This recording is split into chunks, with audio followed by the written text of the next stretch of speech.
عاشق نبی ہوں میں،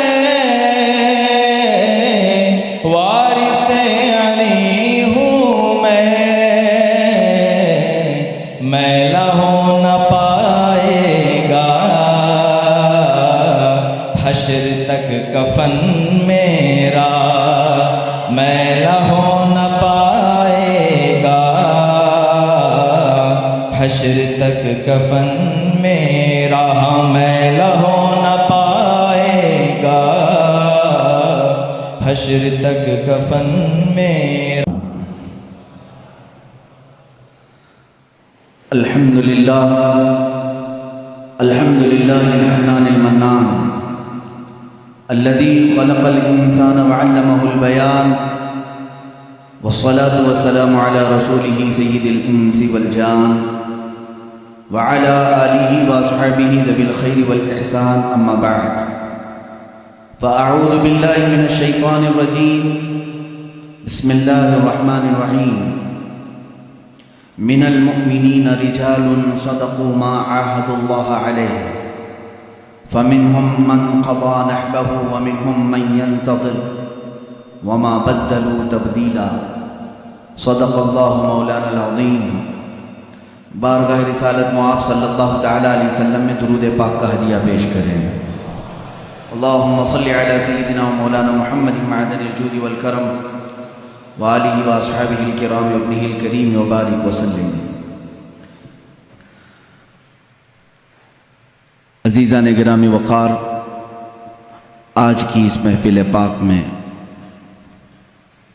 ان عظیم قدسی صفات ہستیوں کا تذکرہ کرنا میں بجا سمجھتا ہوں جن کا ایک ایک لمحہ اسلام کی آبیاری کے لیے وقف ہو چکا تھا۔ آج ہماری خلاصہ تقریر اور ہمارے بیان کا لب لباب ہوگا رسول کریم صلی اللہ تعالیٰ علیہ وسلم کے جانثار صحابہ کی سیرت طیبہ۔ ایک بات سب سے پہلے میں آپ کو واضح کر کے چلوں، صحابہ کرام کو چھوڑ دو گے تو تمہارا دین بھی نہیں رہے گا۔ یہ آج کے زمانے میں مجھے بتانا بہت ضروری ہے۔ اللہ کے نبی صلی اللہ تعالیٰ علیہ وسلم نے ان مقدس نفوس کی خود اپنی احادیث میں تعریف فرمائی، بلکہ خود میرے مولا نے ان کی فضیلت میں آیتیں نازل فرمائی۔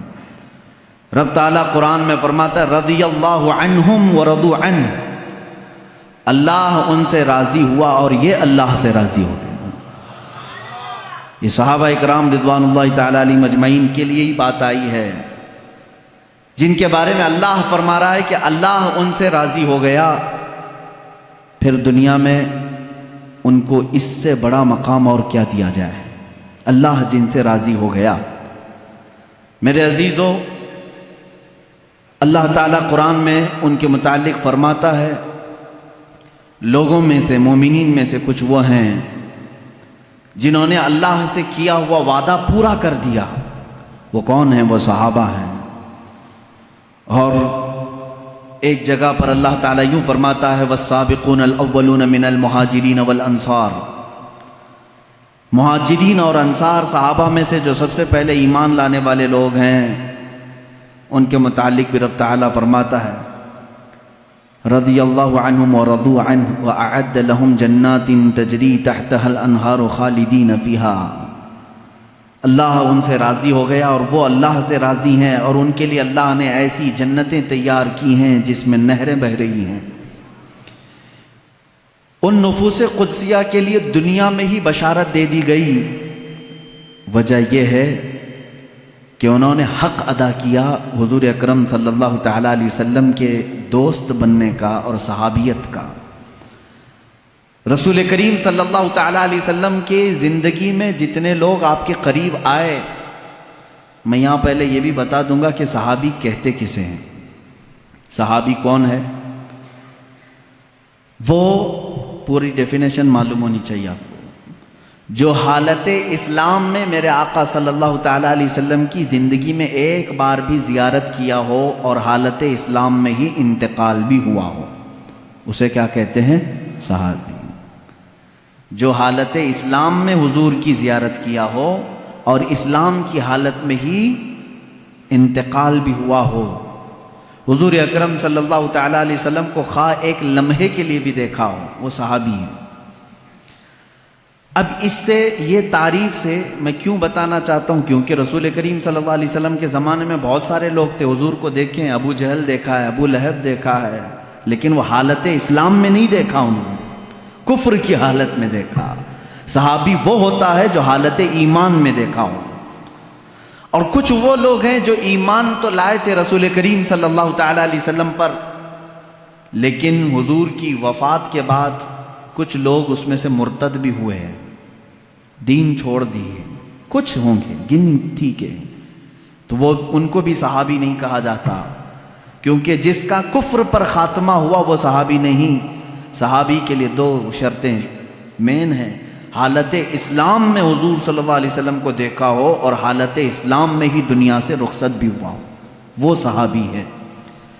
اب صحابی جن کو اللہ تبارک و تعالیٰ نے یہ مقام عطا فرمایا ہے، وہ عام مقام نہیں ہے، بلکہ بزرگوں نے لکھا ہے قیامت تک جتنے اچھے لوگ پیدا ہو سکتے تھے ان سب کو جمع کر کے اللہ نے میرے نبی کا صحابی بنا دیا۔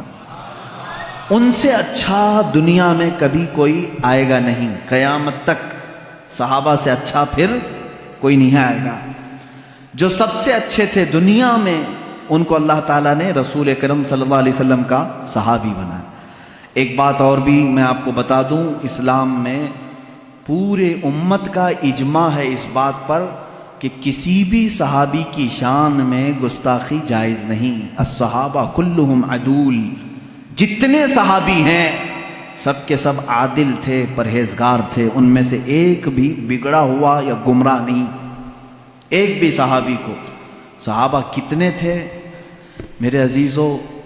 آج افسوس ہے کہ اس امت کو صحابہ سے دور کر دیا گیا ہے، اور صحابہ اکرام کی سیرت کی بجائے دوسروں کے کیریکٹر پڑھنے میں ان کو مصروف کر دیا گیا ہے۔ لوگ ناولیں پڑھ رہے ہیں، بہت سارے لٹریچر پڑھتے ہیں، فلمیں دیکھتے ہیں، ڈائلاگس یاد کرتے ہیں، لیکن ان کی باتیں کیوں نہیں یاد کرتے جنہوں نے اپنی جان کا آخری حصہ بھی میرے نبی کے قدموں میں قربان کیا ہے۔ ان صحابہ اکرام کے اگر تفصیلی واقعات میں ذکر کروں تو صحابہ کی تعداد تو کم و بیش 1,20,000 یا 24,000 ہے۔ وہ سب صحابہ ہمارے سروں کے تاج ہیں، جن کے تذکرے احادیث میں آئے ہیں اور کتب تواریخ میں ملتے ہیں۔ ان میں سے چند کی مثالیں تو میں رکھنا ضروری سمجھوں گا، اور آپ سوچ رہے ہوں گے محرم الحرام کے یہ 10 روزہ مجالس میں پہلی مرتبہ آپ کے سامنے نہیں کر رہا ہوں، مسلسل 5 سال آپ نے اس سے قبل بھی ہبلی میں مجھ سے سنا ہے۔ اس سال میں نے کچھ عناوین ٹاپکس چینج کر دیے تھے۔ یہ جو موضوعات ہیں اس کی ایک بڑی وجہ یہ ہے، اہل سنت و جماعت اور حق مذہب کیا ہے یہ واضح کرنا آج مجھے ضروری ہے۔ میرے عزیزوں، پہلے دن سے ہم عقیدے پر گفتگو کر رہے ہیں، ہم کس خدا کے پیروکار ہیں وہ بھی میں نے آپ کے سامنے رکھا، اور ہمارا رسول وہ ہے جس کی تمام کتب ادیان میں، سارے جتنے بھی دنیا میں مذاہب آئے سبوں کے مذاہب میں میرے نبی کا تذکرہ موجود ہے۔ میں نے اس پر بھی آپ سے گفتگو کی ہے، اور اسلام کیا ہے اور قرآن کیا ہے یہ بھی میں نے آپ کو بتایا ہے۔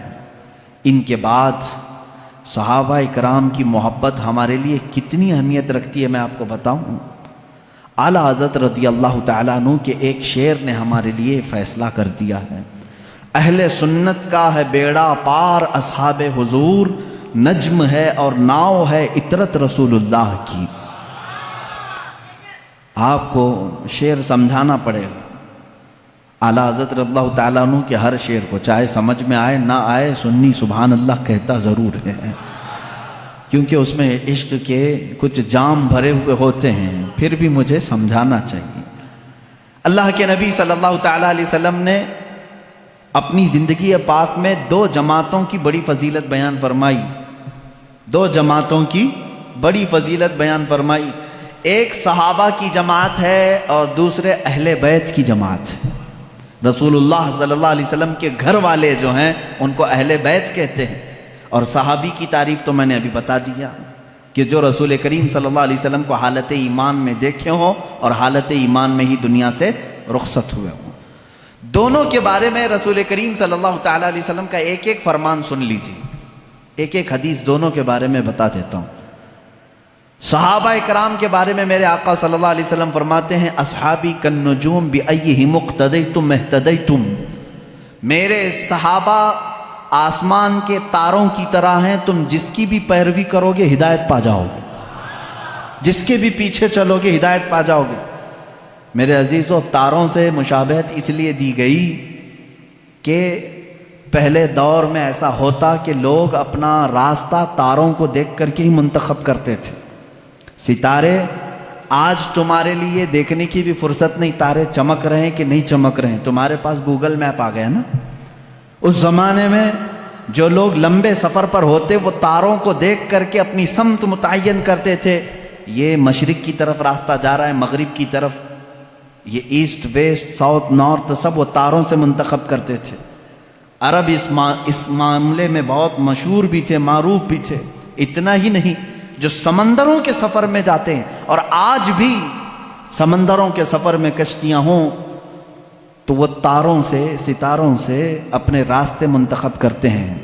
جو تاروں کا علم رکھتے ہیں انہیں معلوم ہے کہ کون سا تارا چمکتا ہے اور وہ کس سمت میں دکھاتا ہے راستہ. علم نجوم کے جو ماہر ہیں وہ جانتے ہیں. عربی میں تارے کو نجم کہتے ہیں. کیا کہتے ہیں؟ نجم.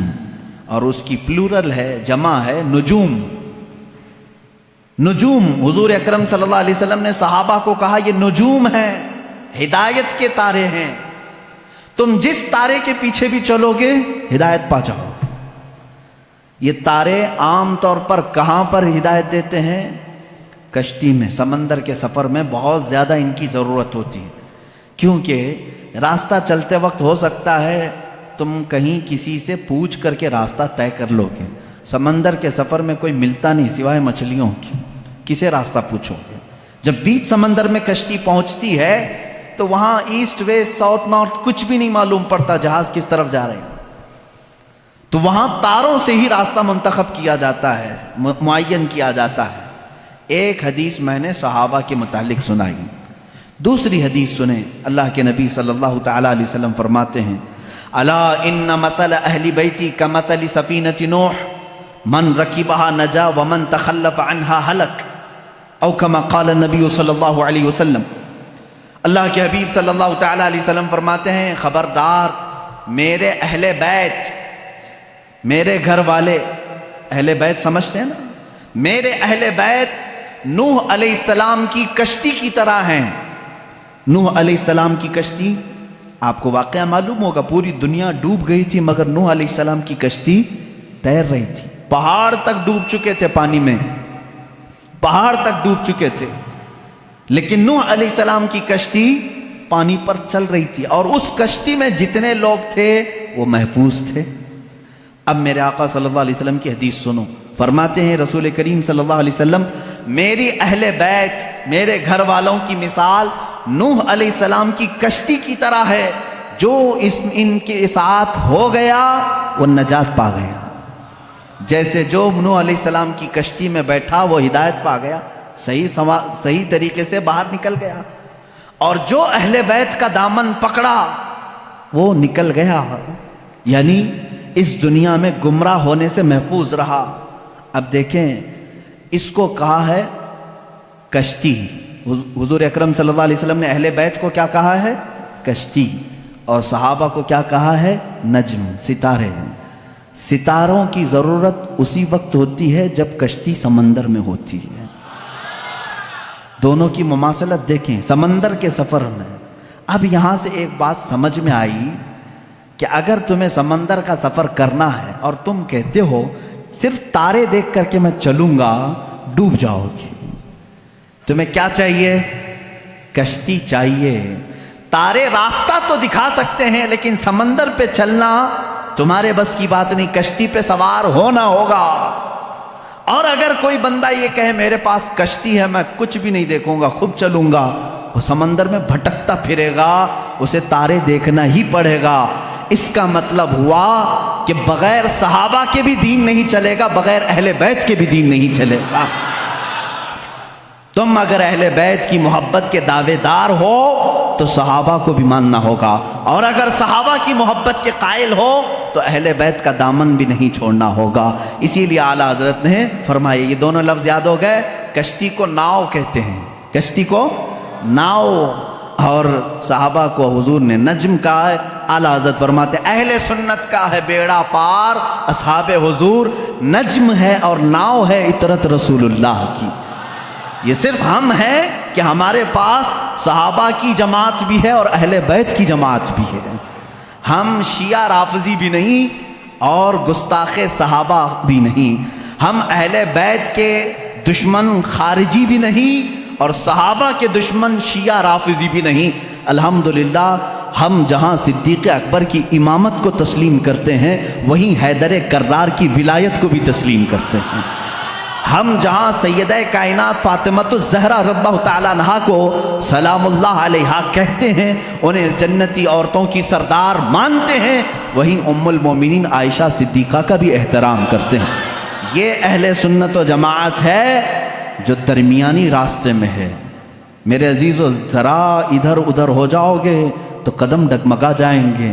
کبھی ایسا ہوگا کہ کشتی میں بیٹھے تو ہو لیکن تمہیں تارے نہیں دیکھنے ہیں، نہیں ہم کو صحابہ کی ضرورت نہیں، بھٹکتے رہو گے بھٹکتے رہو گے، کہاں جا رہے ہیں پتہ ہی نہیں چلتا۔ ایسے ہیں آج شیعہ بھی ہیں بیچارے، بھٹکے ہوئے ہیں، انہیں پتہ ہی نہیں ہے مغرب میں جانا ہے کہ مشرق میں جانا ہے۔ صحابہ کی اگر ہدایت ساتھ ہو تو کشتی پر بیٹھا ہوا آدمی منزل مقصود تک پہنچتا ہے۔ حدیث پاک ہے اللہ اللہ فی اصحابی، حضور اکرم صلی اللہ علیہ وسلم نے فرمایا اللہ سے ڈرو، اللہ سے ڈرو میرے صحابہ کے بارے میں، میرے بعد میرے کسی صحابی کو گالی مت دینا۔ میرے آقا صلی اللہ علیہ وسلم فرماتے ہیں جس نے میرے کسی صحابی کو گالی دی اس نے مجھے گالی دی۔ اللہ کے نبی صلی اللہ تعالیٰ علیہ وسلم کی شان میں کوئی گالی دینا پسند کرے گا؟ خود حضور اکرم صلی اللہ علیہ وسلم نے فرمایا میرے دوستوں میں، میرے صحابہ میں جس کو بھی تم نے گالی دی گویا کہ اس نے مجھے گالی دی۔ آج لوگ اس طرح کی باتوں کو ہلکا سمجھ رہے ہیں۔ بہرحال اس پر میں بعد میں آتا ہوں۔ صحابہ کے مسلک کو لے کر کے آج بہت ساری باتیں ایسی ہیں میرے عزیزو، سنیو، آج تمہیں اپنے ایمان کو مضبوط رکھ کر کے چلنا ہے۔ اب معاشرے میں جیسے وہابیت کے جراثیم پھیلے تھے پہلے ایک زمانہ ہو گیا، 100 سال گزرنے کو آ گئے، لیکن جہاں سعودی ڈھیلا پڑا وہابی بھی ڈھیلے پڑنے لگ گئے، کیونکہ یہ سارا ریال کا کرشمہ تھا اور سب پورے سعودی ریال اور ڈالر سے چلتے تھے۔ ریال کی ویلیو کم ہو گئی، اب وہ آ بھی نہیں رہے، بٹ بھی نہیں رہے، جس کی وجہ سے فتنہ کم ہو گیا۔ لیکن اس کے بعد جو فتنہ جنم لے رہا ہے وہ ایرانیوں کا فتنہ ہے، رافضیوں کا فتنہ ہے، شیعوں کا فتنہ ہے۔ یہ بھولے بھالے سنی مسلمانوں کے ذہن و دماغ میں ان کو معلوم ہے کہ یہ سارے سنی اہل بیت سے ٹوٹ کر محبت کرتے، اہل بیت کے نام پر ان کو گمراہ کر دو۔ وہ اپنے عقائد ہمارے درمیان ڈالنے کی کوشش کر رہے ہیں۔ ظاہر سی بات ہے، میں سیدہ فاطمۃ الزہرا رضی اللہ تعالیٰ عنہ کا نام آئے تو ان کے قدموں پہ جان دینے کو تیار ہوں۔ میں جہاں حسنین کریمین کی بات آئے گردن لے کر میدان میں تیار ہوں۔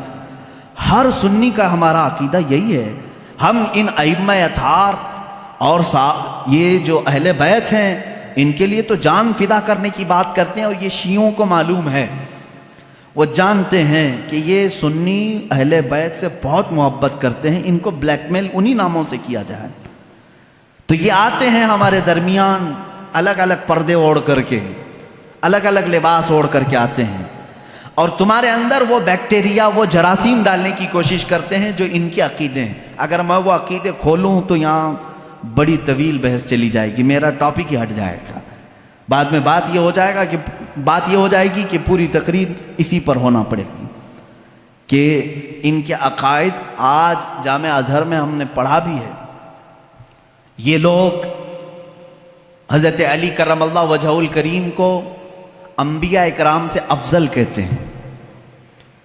ہم بھی حضرت علی کی محبت اور ان کی تعظیم کو اپنا ایمان کا حصہ سمجھتے ہیں، لیکن رسول پاک صلی اللہ علیہ وسلم اور انبیاء سے بڑھ کر کے نہیں، نبی سے بڑھ کر کے کوئی غیر نبی نہیں ہو سکتا۔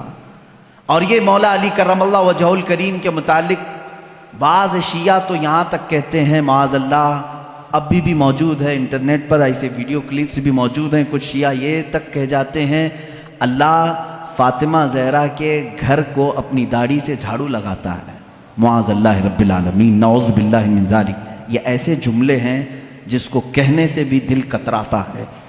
اہل بیت کی محبت سر آنکھوں پر، لیکن ان کو خدا کے درجے تک پہنچانا یہ شرک ہے۔ یہی تو عیسائیوں نے کیا۔ عیسائی پہلے صحیح مومن تھے، لیکن چلتے چلتے بعد میں انہوں نے عیسیٰ علیہ السلام کو خدا کا بیٹا کہنا شروع کر دیا، حضرت مریم کو خدا کی بیوی کہنا شروع کر دیا۔ اسی طرح شیعہ بگڑ گئے۔ سارے شیعوں کی بات نہیں کر رہا، اس میں کچھ فرقے ہیں جو غلات ہیں، غالی شیعہ ہیں، اللہ ان کی نوستوں سے محفوظ رکھے۔ اسی لیے میرے عزیزو، اہل سنت و جماعت کا دامن کبھی ترک نہ کرنا، کبھی نہ چھوڑنا۔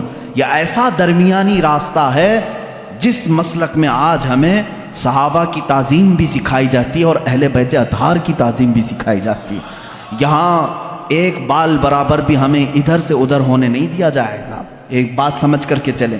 اور جب ایسے موضوعات چھڑ جائیں کہیں مجلسوں میں، یہ بات بھی سمجھ کے چلو، صحابہ کو ایک طرف لے کر کے، اہل بیت کو ایک طرف لے کر کے، آج انٹرنیٹ پر کچھ ایسے مناظرے کرنے والے ہیں، فیس بک کے مناظر بہت سے ہیں، سوشل میڈیا کے بڑے بڑے مناظر ہیں، نکڑ پر بیٹھ کر کے اور گٹر پہ بیٹھ کر کے مناظرے کرتے رہتے ہیں۔ کس بات پر؟ کہ صدیق اکبر افضل ہیں، کہ مولا علی افضل ہیں، فاطمہ زہرا خطا پر تھیں، کہ حضرت ابو بکر خطا پر تھے۔ معاذ اللہ، تم ہوتے کون ہو ان باتوں کو چھیڑنے والے؟ 14 صدیاں گزر گئیں، نہ تم ان کے زمانے میں ہو، نہ تمہارے باپ داداؤں نے انہیں دیکھا ہے، اور آج بیٹھ کر کے تمہارا ایمان کتنا ہے، تمہارا عمل کتنا ہے، تمہارا علم کتنا ہے، اتنی مقدس ہستیوں پر تم آج انٹرنیٹ پر بیٹھ کر کے مناظرے کر رہے ہو۔ ان بحثوں کو چھوڑو، شیطان یہاں تمہارا ایمان تباہ کر دے گا۔ جب ایسی باتیں آ جائیں، صحابہ اکرام کے آپس کے جو بھی معاملات ہوئے ہیں، تو ان باتوں کو جب بھی کوئی تمہارے درمیان چھیڑے تو اتنا کہیں کہ ان دونوں کا معاملہ وہ حل کرے گا جو ان دونوں سے بڑا ہوگا۔ میں کون ہوں؟ میں تو 14 صدیوں کے بعد آیا ہوا ایک چھوٹا سا بچہ ہوں۔ اگر ان صحابہ کے درمیان کچھ معاملات ہوئے ہیں تو اللہ موجود ہے، رسول کریم صلی اللہ علیہ وسلم ان کے سرپرست ہیں، دیکھا جائے گا قیامت کے دن ان کے جو بھی معاملات ہوں گے اللہ ان کا فیصلہ فرمائے گا۔ تم کیوں اپنا ایمان خراب کرتے ہو؟ میری بات سمجھ میں آ رہی ہے؟ صحابہ اکرام کی بات آئے، اہل بیت کی بات آئے، یا ان کے آپسی کچھ بھی معاملات کی بات آئے، تو وہاں سے اپنا دامن اٹھا لینا، فوراً اس محفل کو چھوڑ دینا، اپنی رائے دینے کی بھی کوشش مت کرنا کہ کون صحیح تھا کون غلط تھا۔ یہ تمام معاملات میں اپنی رائے بھی مت دو، اس لیے کہ پھر تمہاری بھی پکڑ ہوگی۔ جس دن تم یہ کہو گے تو قیامت کے دن تم سے بھی پوچھا جائے گا، تم ان دو بڑے لوگوں کے درمیان فیصلہ کرنے کے لیے بیٹھے تھے، پہلے تو بتا تیرے اعمال کہاں ہے، تم فیصلہ کرنے کے قابل ہو؟ اس لیے میرا تو طریقہ یہ ہے، جب بڑوں کی بات آئے، بزرگان دین، سلف صالحین، صحابہ تابعین کی بات آئے، کچھ بھی ان کے درمیان اگر اختلاف بھی ہوا ہو تو ان تمام اختلافات کو اللہ کے حوالے کر دو، اللہ رب العزت کے حوالے کر دو، وہ احکم الحاکمین ہے، قیامت کے دن فیصلہ فرمائے گا۔ عزیزان گرامی وقار، صحابہ اکرام کے بارے میں آج کیوں کہہ رہا ہوں آپ کو معلوم ہے؟ آپ رسول کریم صلی اللہ تعالیٰ علیہ وسلم پر ایمان لاتے ہیں، حضور کو خاتم النبیین مانتے ہیں، اللہ کے نبی صلی اللہ تعالیٰ علیہ وسلم کی ہر بات کو تسلیم کرتے ہیں، رسول کریم صلی اللہ تعالیٰ علیہ وسلم کی ہر بات کو تسلیم کرتے ہیں۔ اب چلیے آپ مسلمان ہیں، مجھے یہ بتاؤ رسول کریم صلی اللہ تعالیٰ علیہ وسلم نے کب آپ سے کہا کہ فجر کی نماز پڑھو، ظہر کی نماز پڑھو، عصر کی نماز پڑھو؟ آپ سے ڈائریکٹ آ کر کے حضور نے فرمایا؟ نہیں فرمایا۔ حضور اکرم صلی اللہ علیہ وسلم نے کس سے فرمایا؟ کس سے فرمایا؟ اپنے صحابہ سے فرمایا۔ جو کچھ بھی میرے آقا کی زبان سے نکلا وہ پورا کیا ہے؟ دین ہے۔ وہ پورا کیا ہے؟ دین ہے۔ قرآن میرے آقا کی زبان سے نکلا، اللہ تعالیٰ نے وہی فرمائی اور حضور نے پڑھ کر سنایا۔ کس کو سنایا؟ صحابہ کو سنایا۔ رمضان کے 30 روزے رکھنا ہے، حضور نے کس کو بتایا؟ صحابہ کو بتایا. حج فرض ہے میرے آقا نے کس کو بتایا؟ صحابہ کو بتایا. زکوٰۃ فرض ہے میرے آقا نے کس کو بتایا؟ یہ میرا پورا دین میرے آقا نے صحابہ کو بتایا. اگر ان صحابہ کو ہٹا دیا جائے تو پھر ہمارا دین کچھ بھی نہیں ہے. ہم تک اگر دین کو منتقل کیا ہے، ٹرانسفر کیا ہے، تو کس نے کیا؟ صحابہ اکرام نے. ان کو چھوڑ کر کے تم کوئی فیصلہ نہیں لے سکتے. صحابہ اکرام رضوان اللہ تعالیٰ علیہم اجمعین نے روایتیں کی، حضور صلی اللہ علیہ وسلم کی باتیں ہم تک منتقل کی. ارے یہ قرآن جس پر کل آپ نے پوری مفصل گفتگو سنی ہے، یہ پورا قرآن بھی اگر محفوظ ہم تک پہنچانے میں بڑا کردار ادا کیا ہے تو صحابہ اکرام نے کیا. حضور صلی اللہ علیہ وسلم سے انہوں نے جتنا سنا تھا سب کچھ انہوں نے لکھا اور جمع کیا، اور امت بعد میں آنے والی امت کو یہ امانت پہنچائی. اسی لیے صحابہ اکرام کے معاملات کو سنو.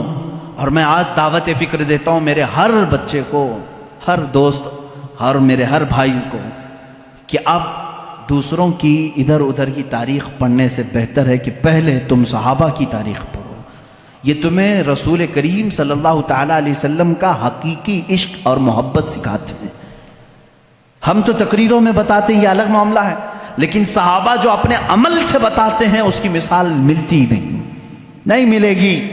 رسول کریم صلی اللہ تعالیٰ علیہ وسلم کی جو اطاعت، فرما برداری، جو حضور اکرم صلی اللہ علیہ وسلم کا ادب و احترام انہوں نے کہہ کر کے نہیں کر کے دکھایا ہے، وہ اس کی کوئی بھی مثال آج تک نہیں ملتی.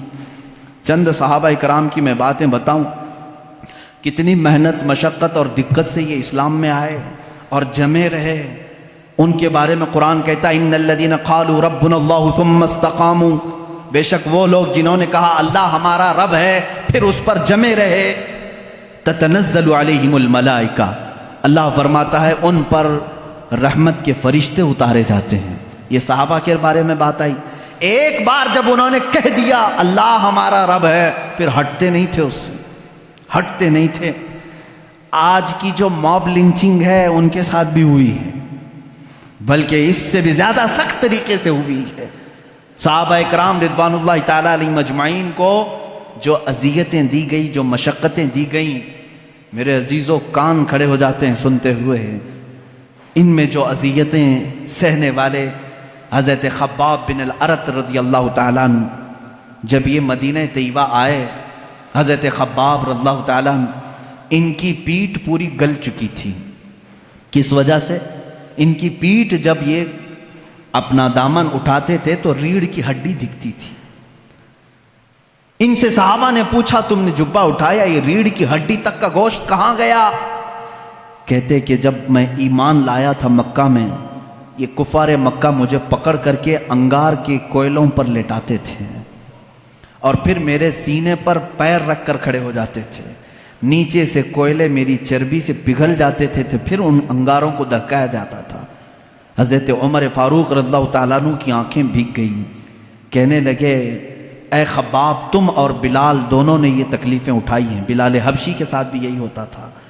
حضرت خباب نے کہا بلال حبشی کو تو آزاد کرانے کے لیے ابو بکر صدیق آئے تھے، لیکن مجھے تو آزاد کرانے والا کوئی بھی نہیں تھا.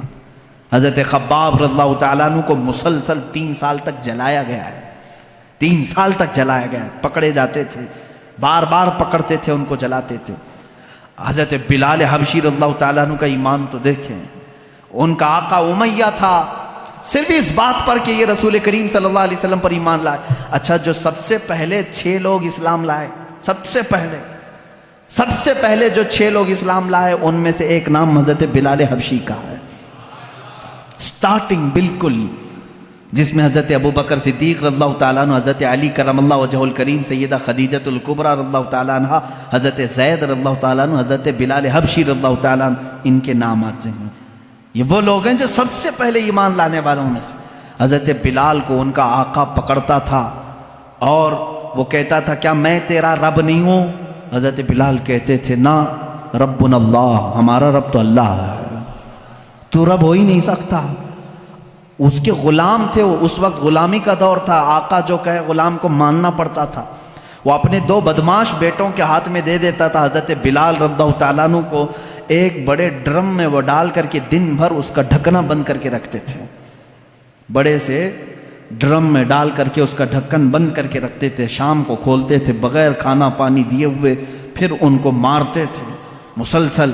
اور ایک دن تو اوباش لڑکوں کے ہاتھ میں ان کے آقا نے پیر میں رسی باندھ کر کے دے دیا، وہ بدماش لڑکے مکہ کی گلیوں میں حضرت بلال کو کھینچتے ہوئے لے جاتے تھے، اور وہ مکہ کی تپتی ہوئی گلیاں جب دھوپ چلچلاتی رہتی تھی اس میں حضرت بلال کو ننگی پیٹ وہ کھینچتے ہوئے لے جاتے تھے، اور مکہ والے یہ منظر دیکھنے کو جمع ہوتے تھے تو سارے لوگ آتے تھے تو حضرت بلال مسکرا کر کہتے تھے اے مکہ والو اللہ ایک ہے، اللہ ایک ہے۔ یہ اس زمانے میں کہہ رہے تھے جب ہر جگہ بتوں کی پوجا تھی۔ مکہ میں خانہ کعبہ کے اندر بت رکھے گئے تھے، خانہ کعبہ کے اندر بت تھے، ان کے درمیان بلال حبشی اعلان کر رہے تھے اے میرے عزیزو، ان کے ایمان کو ہم میں سے کون پہنچ سکتا ہے؟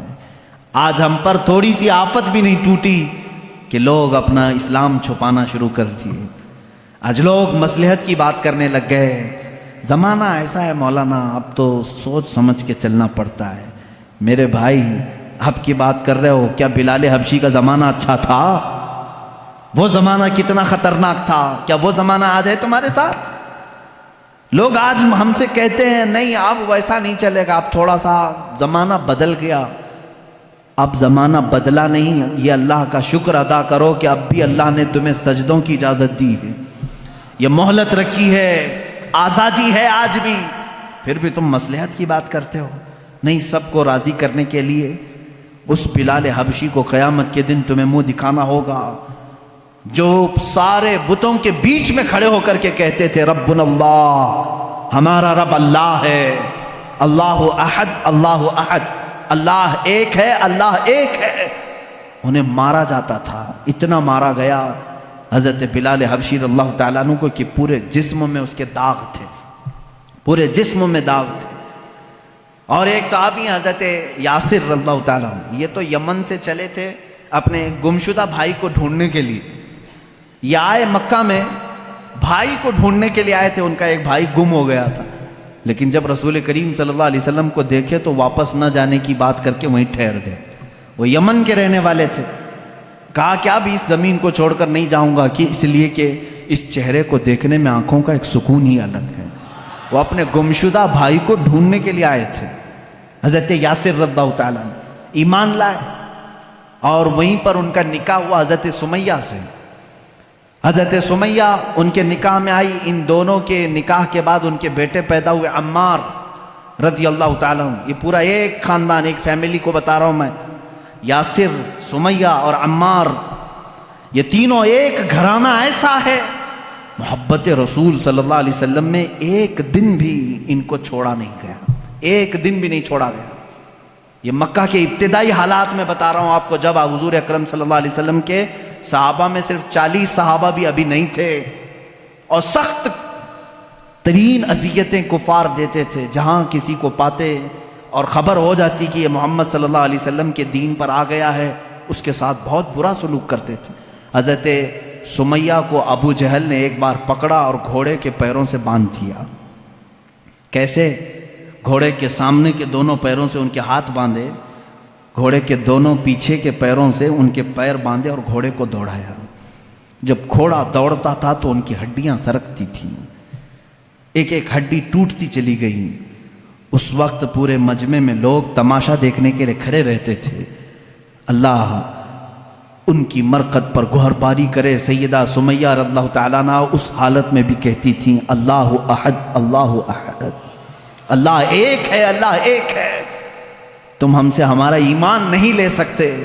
یہاں تک کہ حضرت سمیہ رضی اللہ تعالیٰ عنہ کو گھوڑا دوڑاتے ہوئے لے آیا تو ابو جہل نے اپنے ایک نیزے سے ان کی شرمگاہ پر مارا، جس کی وجہ سے وہ شہادت پا گئیں۔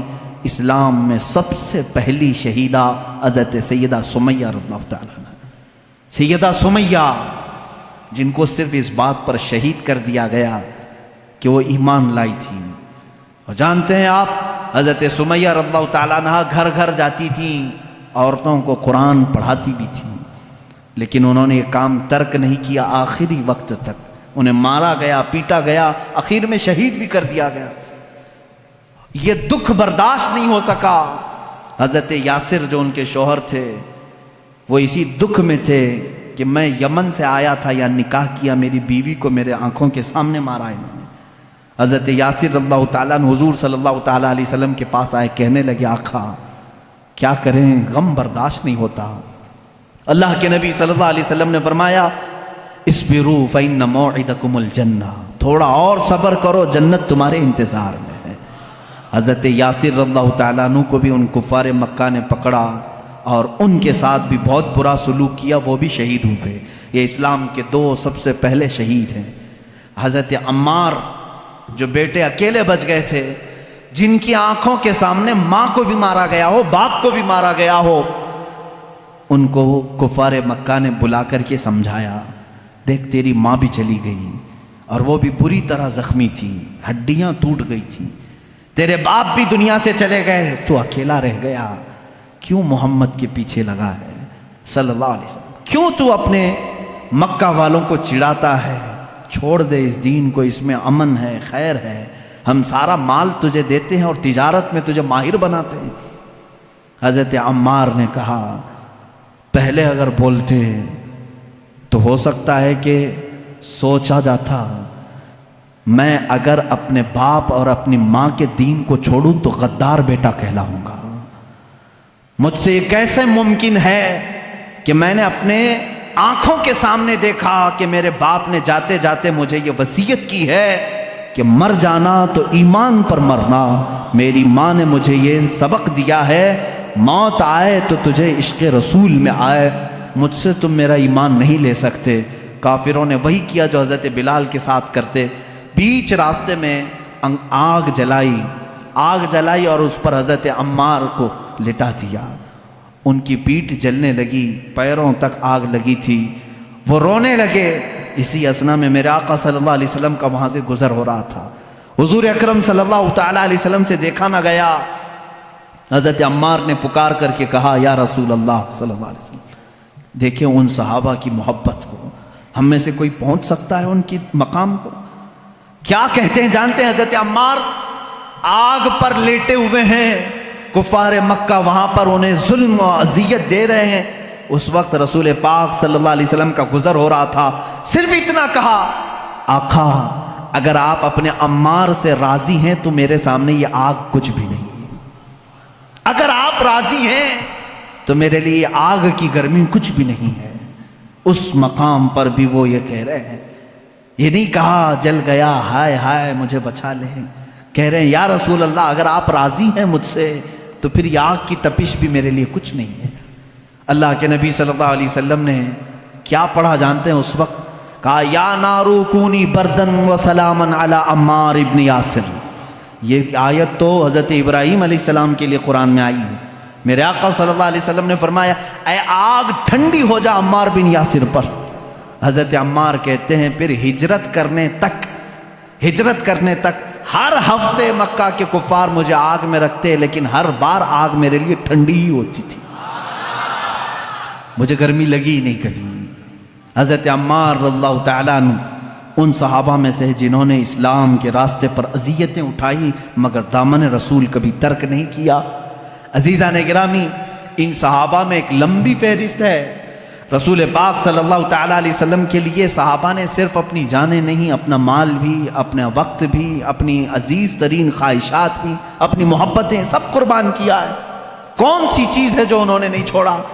ایک صحابی حضرت ابو طلحہ انصاری رضی اللہ تعالیٰ عنہ، یہ وہ صحابی ہیں مدینہ طیبہ میں حضور اکرم صلی اللہ تعالیٰ علیہ وسلم ان کی بڑی تعریف فرماتے تھے۔ جنگ حنین میں جہاں بڑے بڑے مجاہدین کے پاؤں اکھڑ گئے تھے، جنگ حنین ایک سخت جنگ ہے جس میں مسلمانوں پر بہت سخت مسئلہ آ گیا تھا، پاؤں پیچھے ہٹانے کا معاملہ تک آ گیا تھا۔ اس وقت بھی حضرت ابو طلحہ رضی اللہ تعالیٰ عنہ ڈٹے رہے اور تنہا اپنے ایک ہاتھ سے 20 کافروں کو انہوں نے مارا تھا، 20 لوگوں کو مارا تھا۔ صحابی رسول ان کے پاس بڑی بڑی فضیلتیں تھے، میرے آقا صلی اللہ تعالیٰ علیہ وسلم ان سے محبت فرماتے، جب مدینے میں کوئی مہمان آتا تو کہتے ابو طلحہ کے گھر بھیجا کرو، کیونکہ حضرت ابو طلحہ مہمانوں کی ایسی ضیافت کرتے تھے، اللہ اکبر۔ حضور اکرم صلی اللہ تعالیٰ علیہ وسلم کے گھر ایک مہمان آئے، حضور نے فرمایا ابو طلحہ لے جاؤ. لے کر کے آئے. گھر آئے تو پتہ چلا بیوی نے کہا کھانا کچھ بھی نہیں ہے, ایک ہی آدمی کھا سکتا ہے, بچے بھی ہیں, آپ بھی ہیں, میں بھی ہوں, اور ایک مہمان کو آپ لے کر کے آئیں. حضرت ابو طلحہ نے کہا کوئی بات نہیں, بچوں کو سلا دو, بچوں کو تھپک کر سلا دو, کل ان کے لیے دیکھا جائے گا. اور رہی بات تیری اور میری, ہم رات کو صبر کر لیں گے. ہمارے کھانے میں سب سے پہلا حق مہمان رسول کا ہے. کون ہے جو اپنے گھر کی ایک کھانے کی مقدار کو آئے ہوئے مہمان کے لیے دے دے؟ اپنے بچوں کو سلا دیا, بیوی سے کہہ دیا, لیکن مہمان کو یہ بات معلوم ہونے نہ پائے کہ میرے گھر میں صرف ایک آدمی کا کھانا ہے. کہا دسترخوان بچھانا, کھانا رکھنا, لیکن اے میری شریک حیات چراغ بجھا دینا, چراغ گل کر دینا. ان کی بیوی نے دسترخوان پر کھانا رکھنے کے بعد چراغ بجھا دیا. چراغ بند ہو گیا, اندھیرا رہا. حضرت ابو طلحہ نے مہمان کے سامنے کھانے کی برتن آگے کی, کہا آپ کھاتے رہیں, میں بھی کھا رہا ہوں. آپ نے صرف منہ چلایا اور مہمان کو پیٹ بھر کر کھانا کھلایا. یہاں تک کہ صبح ہوئی. جب رات مہمان نے ابو طلحہ کے گھر گزاری, صبح ہوئی, رسول کریم صلی اللہ تعالیٰ علیہ وسلم کے پاس آپ آئے. میرے آقا صلی اللہ تعالیٰ علیہ وسلم نے مسکرایا اور ان کا استقبال کیا.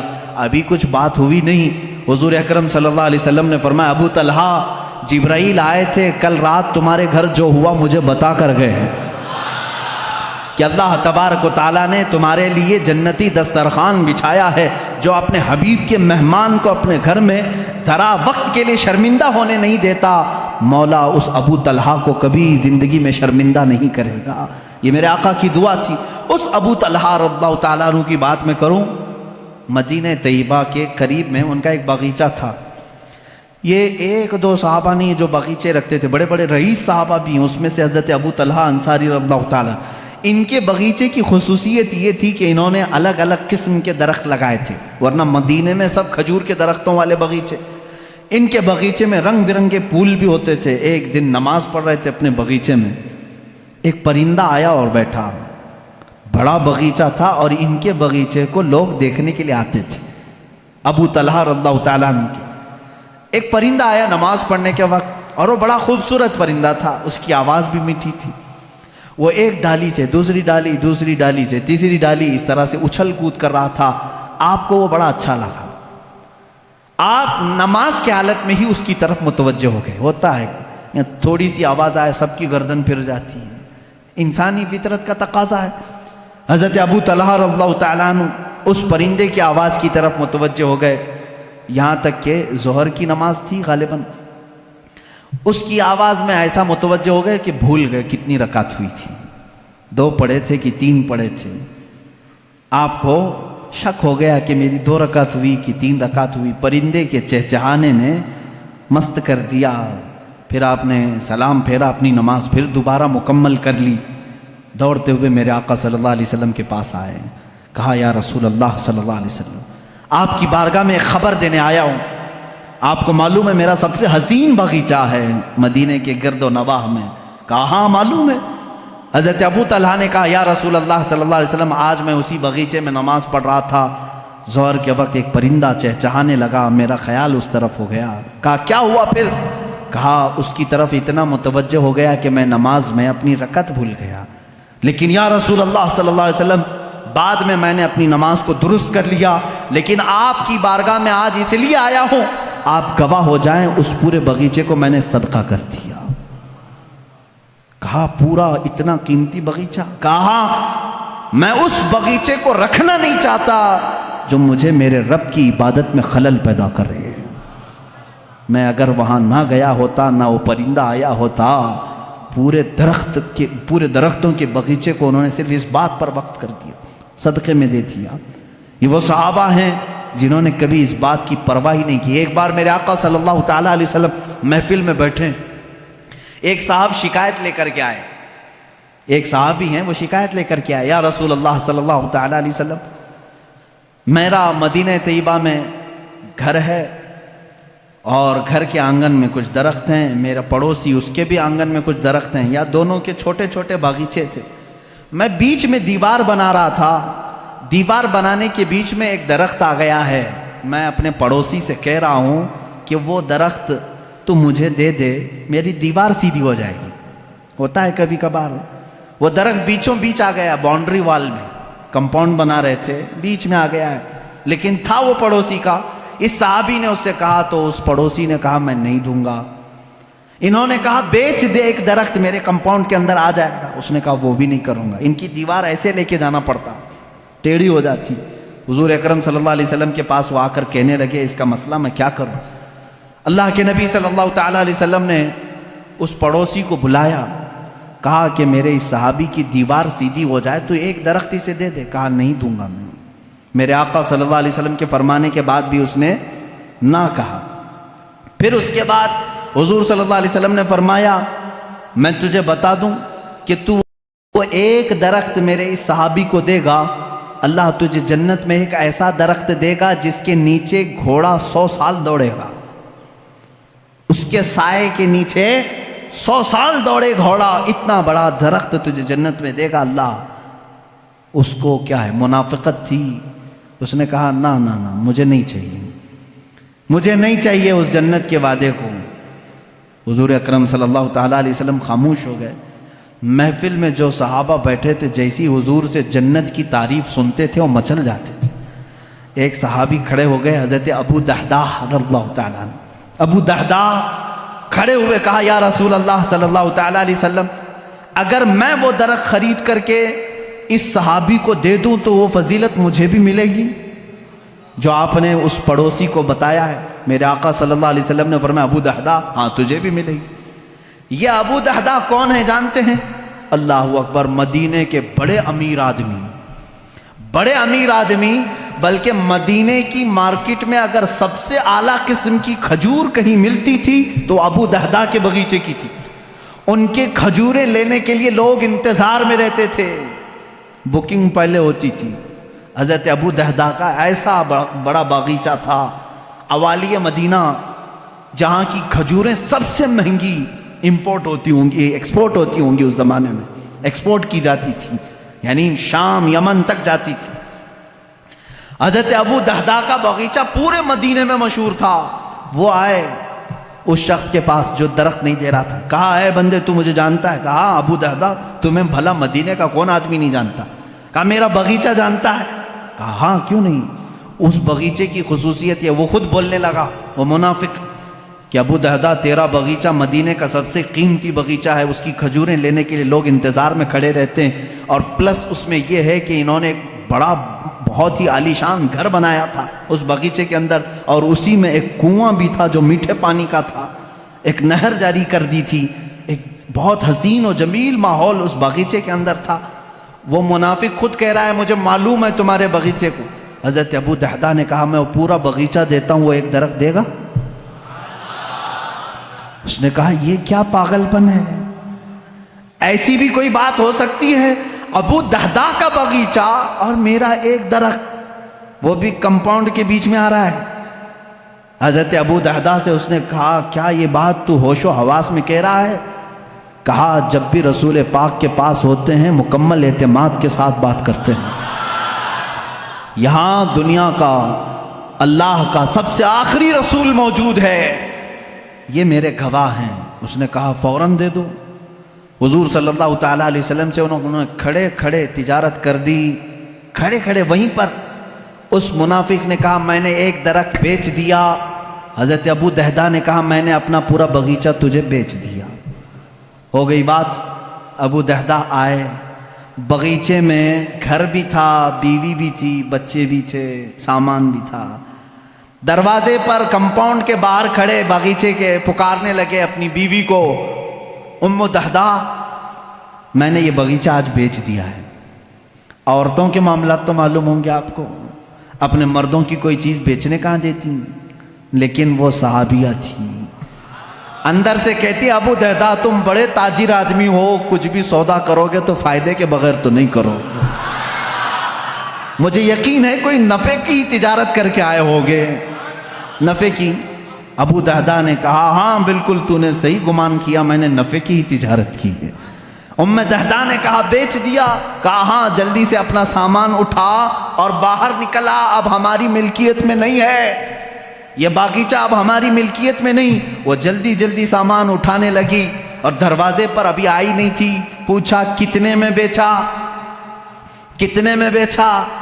بیوی کو بتانا تو ہوگا۔ ابو دہدا باہر ہی کھڑے کہنے لگے رسول اللہ صلی اللہ علیہ وسلم کے پاس تجارت ہوئی ہے، میں نے یہ پورا باغیچہ ایک ایسے درخت کے بدلے میں بیچا ہے جس کے سائے میں گھوڑا 100 سال دوڑے گا۔ وہ چیخنے لگی، چلانے لگی، کہا ابو دہدا میں نے صرف تجھ کو دنیاوی تجارت میں ماہر سمجھا تھا، تو آخرت کا بھی تاجر نکلا۔ اپنے شوہر پر ایسا یقین رکھنے والی خاتون سامان لے کر باہر نکل آئی۔ یہ نہیں کہا بچے کہاں رہیں گے، کہاں گھر بنے گا، کچھ نہیں، سب چھوڑ کر باہر نکل آئی اور پلس یہ کہہ رہی ہے تو آخرت کا بھی ماہر تاجر نکلا۔ میرے آقا صلی اللہ علیہ وسلم کے پاس آئے اپنی بیوی اور بچوں کو لے کر کے، کہا یا رسول اللہ میں نے اسے سپرد کر دیا، اپنے اس صحابی سے کہیں اپنی دیوار سیدھی کر لے اور اپنا درخت اندر کر لے۔ اب پھر پوچھنے لگے یا رسول اللہ صلی اللہ علیہ وسلم اب وہ جو آپ نے وعدہ کیا تھا وہ ایک درخت میرا پکا ہے نا؟ حضور صلی اللہ علیہ وسلم نے فرمایا نہیں۔ اب یہاں بات، کبھی کبھار میرے آقا صلی اللہ تعالیٰ علیہ وسلم تفریح قلب کے لیے فرماتے تھے۔ ابو دہدا کے ہوش و حواس بھاگتا ہو گئے، کھڑے ہو گئے کہ آقا پورا باغیچہ دے آیا ہوں۔ ابو دہدا پوچھ رہے ہیں آقا میرا وہ ایک درخت پکا ہے جو آپ نے فرمایا؟ حضور نے فرمایا نہیں ابو دہدا، وہ تو ایک درخت کے بدلے میں تھا، وہ تو ایک درخت کے بدلے میں تھا، تو پورا باغیچہ دے آیا ہے۔ اب میرے مولا نے مجھے وہی کر کے بتایا ہے ابو دہدا کو جنت میں وہ باغیچہ دوں گا جس کے درختوں کی کوئی گنتی بھی نہیں کر سکے گا۔ حضور صلی اللہ علیہ وسلم فرما رہے ہیں میں تیرے باغیچے کے درختوں کی گنتی دیکھ رہا ہوں۔ حضرت ابو دہدا اسی وقت کہے فزت برب الکعبہ، رب کعبہ کی قسم میں کامیاب ہوں۔ یہ یقین اگر کسی کے پاس تھا تو وہ صحابہ کی زندگی میں تھا۔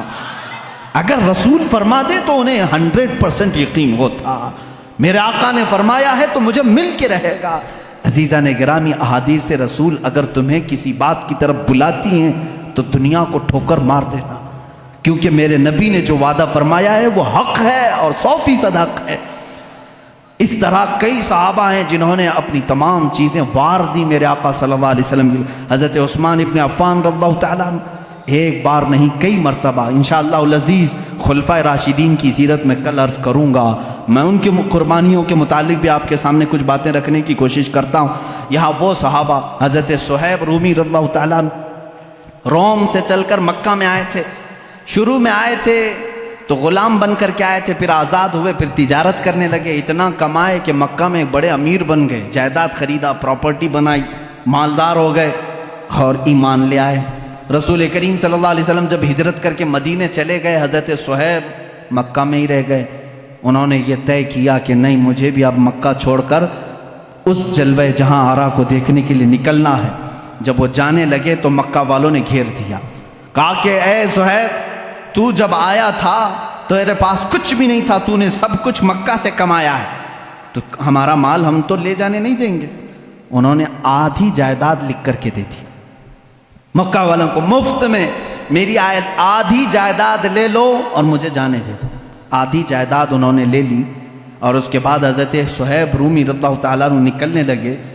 گنڈے مکہ کے پھر بیچ راستے میں آئے، پکڑ لیے، ان کو مارنا شروع کیا، ان کو جگہ جگہ سے مارا کہ ناک ان کی پھٹ گئی۔ ان کی آدھی جائیداد ابھی مکہ میں باقی تھی۔ حضرت صہیب رومی رضی اللہ تعالیٰ عنہ نے یہاں تک کہ وہ اپنی باقی آدھی جائیداد بھی جو کئی سالوں میں انہوں نے کمائی تھی، مکہ والوں سے کہا کہ یہ بھی میں نے دے دیا، اس پر میرا کوئی حق نہیں، بس مجھے قدم رسول میں بیٹھنا مل جائے۔ اتنا ہی نہیں، مکہ والوں نے ان کے جسم پر موجود کپڑے بھی اتار دیے، کپڑے پھاڑ دیے، اور وہ صرف 2 چادروں میں مدینہ طیبہ تشریف لائے۔ میرے آقا صلی اللہ تعالیٰ علیہ وسلم کی بارگاہ میں رہے، اصحاب صفہ کے ساتھ بیٹھتے رہے، اور میرے آقا صلی اللہ تعالیٰ علیہ وسلم کی بارگاہ میں جو کچھ بھی آتا تھا وہ حضور ان صحابہ پر صدقہ کرتے، اسی پر گزر بسر ہوتا تھا۔ حضرت صہیب رومی رضی اللہ تعالیٰ عنہ زندگی بھر کبھی واپس مکہ کی وہ جائیداد لینے کے لیے نہیں گئے کہ میری کروڑوں کی جائیداد تھی میں واپس جا کر کے لے لوں، ناحق انہوں نے میری جائیدادوں پر قبضہ کیا ہے، نہیں گئے۔ عزیزان گرامی، اس طرح سے حضرت عبداللہ ذوالبجادین رضی اللہ تعالیٰ عنہ، ایک صحابی عبداللہ ذوالبجادین، ان کے ساتھ بھی یہی ہوا۔ یہ نوجوان تھے، حسین و جمیل تھے، اور جب یہ نکلنے لگے تو ان کے ساتھ بھی ایسا ہی ہوا کہ ان کو ان کے ماں باپ نے، ان کے گھر والوں نے اتنا مارا، ان کے جسم سے کپڑے نکال دیے، اور یہ میرے آقا صلی اللہ تعالیٰ علیہ وسلم کی بارگاہ میں پہنچے۔ اللہ کے نبی صلی اللہ تعالیٰ علیہ وسلم نے اپنی چادر عنایت کی اور اسی میں وہ زندگی گزارتے رہے۔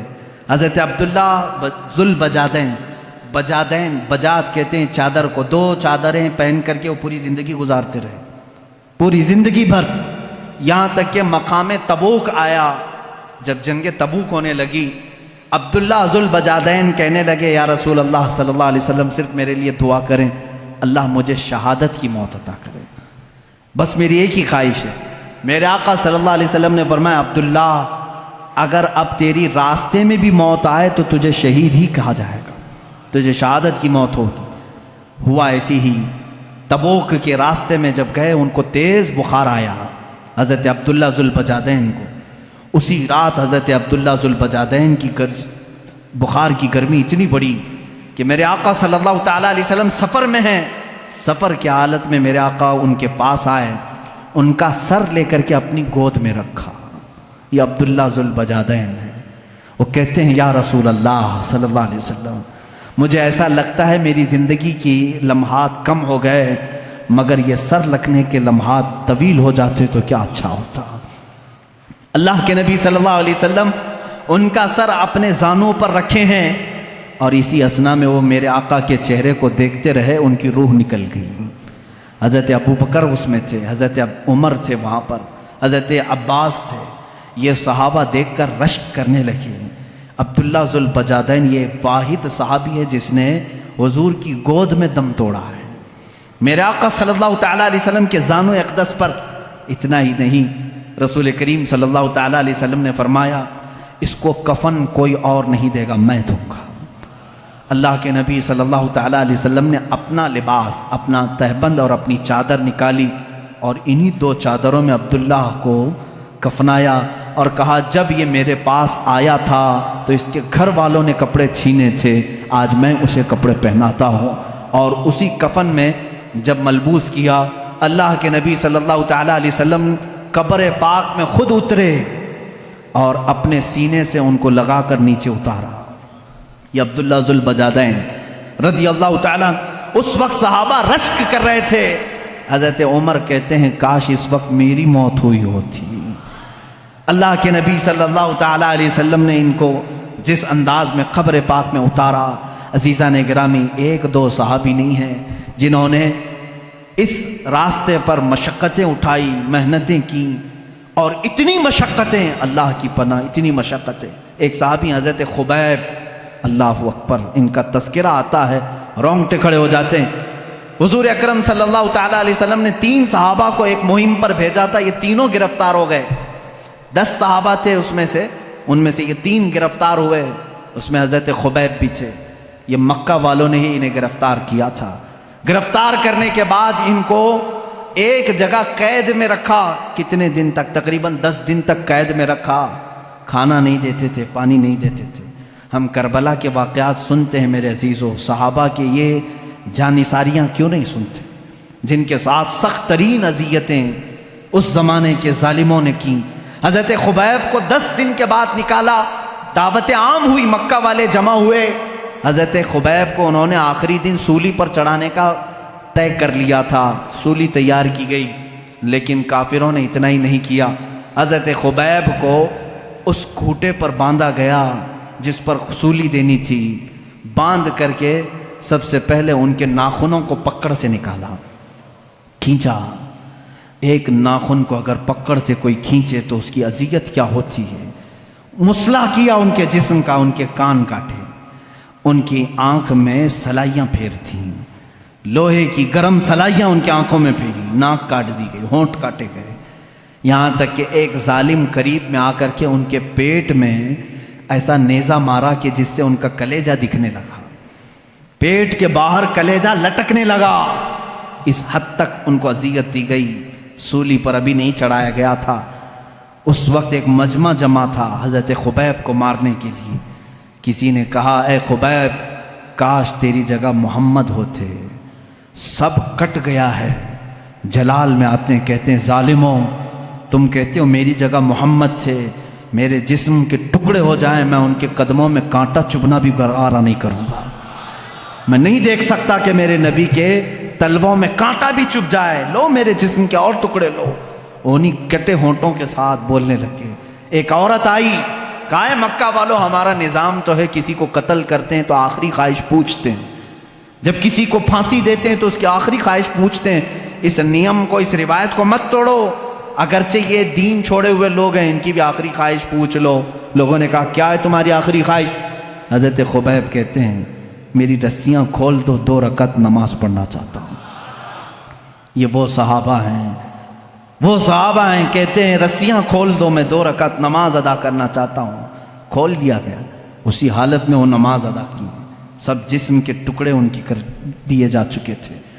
جلدی سے سلام پھیر لیا، بہت مختصر نماز پڑھی، پھر جب سولی پر چڑھائے جانے لگے تو کسی نے کہا خبیب تم چاہتے تو لمبے سجدے کر لیتے، چاہتے تو بڑی نماز پڑھتے، کیونکہ تمہاری آخری خواہش ہے، مکہ والوں کا نیم ہے اس کو پورا کرتے ہیں۔ حضرت خبیب نے کہا اے ظالموں میں نے اس لیے جلدی نماز پڑھی کہیں تم یہ نہ سوچ لو کہ موت کے ڈر سے نماز لمبی کیا ہے، موت کے ڈر سے میں نے نماز لمبی نہیں کی، مجھے تو شہادت کا شوق ہے، میں جلد سے جلد جام شہادت پینا چاہتا ہوں۔ حضرت خبیب کو سولی پر چڑھایا کافروں نے۔ کیا ہم میں سے کسی کے ساتھ یہ مظالم ہوئے ہیں آج؟ میں نوجوانوں سے پوچھتا ہوں کہ آج کون سی چیز ہے جو تمہیں نماز سے روکی ہوئی ہے؟ کیا کبھی کسی نے تمہارا کلیجہ نکال کر باہر رکھا؟ کیا کبھی تمہارا کسی نے کان کاٹا، کسی نے ہونٹ کاٹے، کسی نے تمہاری آنکھوں میں سلائیاں پھیری؟ تم تو گرم بستروں پر سو کر کے نماز چھوڑتے ہو، مؤذن صدائیں دیتا رہتا ہے، باوجود تمہیں آواز آنے کے تم مسجد کی طرف آنا نہیں چاہتے۔ آج لوگوں کی سستی اور کاہلی یہاں تک لے آئی ہے، میرا مولا دن میں تمہیں 10 مرتبہ یہ آواز دیتا ہے حی علی الفلاح، کامیابی کی طرف آ جاؤ۔ تم میں سے کوئی اس کی طرف کان نہیں دھرنا چاہتا۔ یاد رکھنا قیامت کے دن یہ سب صحابہ بھی میرے نبی کی فہرست، میرے نبی کے جماعت میں ہوں گے، اور اس وقت ہم کیا چہرہ لے کر کے ان کے سامنے کھڑے رہیں گے۔ اگر ہم سے سوال ہو، ہم سولی پر چڑھ کر کے بھی نماز نہیں چھوڑنا چاہتے، ہماری آخری خواہش پوچھی جاتی تو ہم سجدہ پسند کرتے۔ اے بندے تجھے کیا ہوا تھا؟ تجھے اللہ نے اچھی صحت بھی دی تھی، تجھے طاقت بھی دی تھی، دولت بھی دی تھی اور آزادی بھی دیا تھا۔ یہاں تمہارے سروں پر تلواریں نہیں ناچ رہی ہیں کہ تمہیں نماز سے روکا گیا ہو، اس کے باوجود تم خوشی خوشی نماز چھوڑتے تھے، تم چاہ کر کے نماز چھوڑتے تھے۔ ان صحابہ کو جواب دینے کے لیے کسی کے پاس آج ہمارے پاس ہے تیاری؟ اگر نہیں ہے تو میرے عزیزوں نمازوں کی طرف توجہ کرو۔ یہ وہ صحابہ ہیں رضوان اللہ تعالیٰ علیہ مجمعین جن کے واقعات پڑھتے پڑھتے ہمارے جسم کے رونگٹے کھڑے ہو جاتے ہیں، ہمارے جسم کی کپ کپی چھوٹ جاتی ہے۔ انہوں نے کسی موقع پر بھی دین کو نہیں بیچا۔ ایک جوان صحابی عبداللہ بن حذافہ سہمی رضی اللہ تعالیٰ یہ رومی لشکر میں ایک بار جنگ میں گئے تھے، روم، ملک روم، وہاں کے سپاہیوں نے ان کو قید کر دیا اور عیسائی بادشاہ کے پاس لے کر آ گئے۔ جوان ہیں، غالباً ان کی عمر 22-23 سال کی ہے، بہت سارے مسلمان بھی قیدی تھے، ان کو بھی پکڑ کے لائے۔ یہ بہت حسین و جمیل تھے، بہت بہادر تھے۔ نوجوانوں سنو، بادشاہ کے پاس قیدی بن کر کے آئے۔ بادشاہ نے کہا تو اپنا پرانا دین چھوڑ، میرے دین میں آ جا، میں تجھے اپنا سپاہی بناتا ہوں، وزیر بناتا ہوں۔ کہا اتنی ہلکی دولت کے لیے اتنا بڑا سودا ہرگز نہیں ہو سکے گا، ہم دین کو اتنی ہلکی دولت پر نہیں بیچ سکتے۔ بادشاہ نے سختیاں کرنا شروع کی، یہاں تک کہ بادشاہ کے سامنے ایک بڑے دیگ میں تیل رکھا گیا اور کھولایا گیا، گرم کیا گیا۔ ایک مسلمان قیدی کو لا کر کے اس میں ڈال دیا بادشاہ نے، وہ تیل میں جل گئے۔ عبداللہ بن حذافہ کو کہا گیا دیکھ تیرے ساتھ بھی ہم وہی کریں گے، اگر تو دین کو قبول کر لیتا ہے تو ٹھیک ہے۔ وہاں ان کے پاس رخصت تھی، شریعت نے یہ اجازت دی تھی، تھوڑی دیر کے لیے اگر چاہو دل سے ایمان نہ نکالو، زبان سے کہہ دیا ہوتا تو جان بچتی، لیکن ان صحابہ نے رخصت پر کبھی عمل نہیں کی، وہ عزیمت پر عمل کرتے رہے۔ کہا اس تیل میں جانے سے مجھے کوئی گھبراہٹ نہیں، مجھے تو جہنم کا خوف لگتا ہے، مجھے تو جہنم کا خوف ہے، اس تیل کا کوئی ڈر نہیں۔ بادشاہ نے دیکھا یہ ٹس سے مس نہیں ہوتا، کچھ بھی نہیں کرتا۔ آخری میں بادشاہ نے کہا تو ایک بار میرے سامنے سجدہ کر لے، میری تعظیم کر لے، میں تجھے چھوڑ دوں گا۔ کہا یہ ناممکن بات ہے، ناممکن ہے، میں ایک ہی خدا کو سجدہ کرتا ہوں، میں تو اپنے نبی محمد صلی اللہ علیہ وسلم کو سجدہ نہیں کرتا، تو تجھے کیسے سجدہ کروں؟ نوجوان صحابی کا ایمان دیکھیں، بادشاہ کے محل میں کھڑے ہو کر جب ان کی آزمائش کا وقت تھا، اور اللہ کہاں سے کیسے بچانا ہے یہ وہ بہتر جانتا ہے۔ اخیر میں بادشاہ نے کہا ایسا نوجوان میں نے اپنی زندگی میں نہیں دیکھا، زندگی میں نہیں دیکھا۔ وہ عیسائی بادشاہ تھا، لاسٹ میں اس نے صرف اتنی بات کہی، اس نوجوان کو دیکھتے ہی یہ کہاں تک ڈٹا رہتا ہے۔ اخیر میں اس نے یہ آپشن دیا کہ ایک بار تو میری پیشانی کو چوم لے، میں تجھے چھوڑ دوں گا۔ کہا میرے سارے ساتھی مسلمانوں کو، کہا سب کو چھوڑ دوں گا۔ حضرت عبداللہ بن حذافہ نے کہا ایک بار پیشانی چوم لینے سے کیا ہے؟ وہ گئے اور اس کی پیشانی کو چوما، اور بادشاہ نے صرف اتنی بات پر ان کو بھی آزاد کیا، پورے مسلمانوں قیدیوں کو بھی آزاد کیا۔ جب وہ مدینہ لوٹ آئے، حضرت عمر فاروق رضی اللہ تعالیٰ عنہ کو یہ واقعہ سنانے لگے۔ حضرت عمر اپنے خلافت کے تخت سے اتر آئے، کہا اے عبداللہ لاؤ تمہارا ماتھا میں چومتا ہوں۔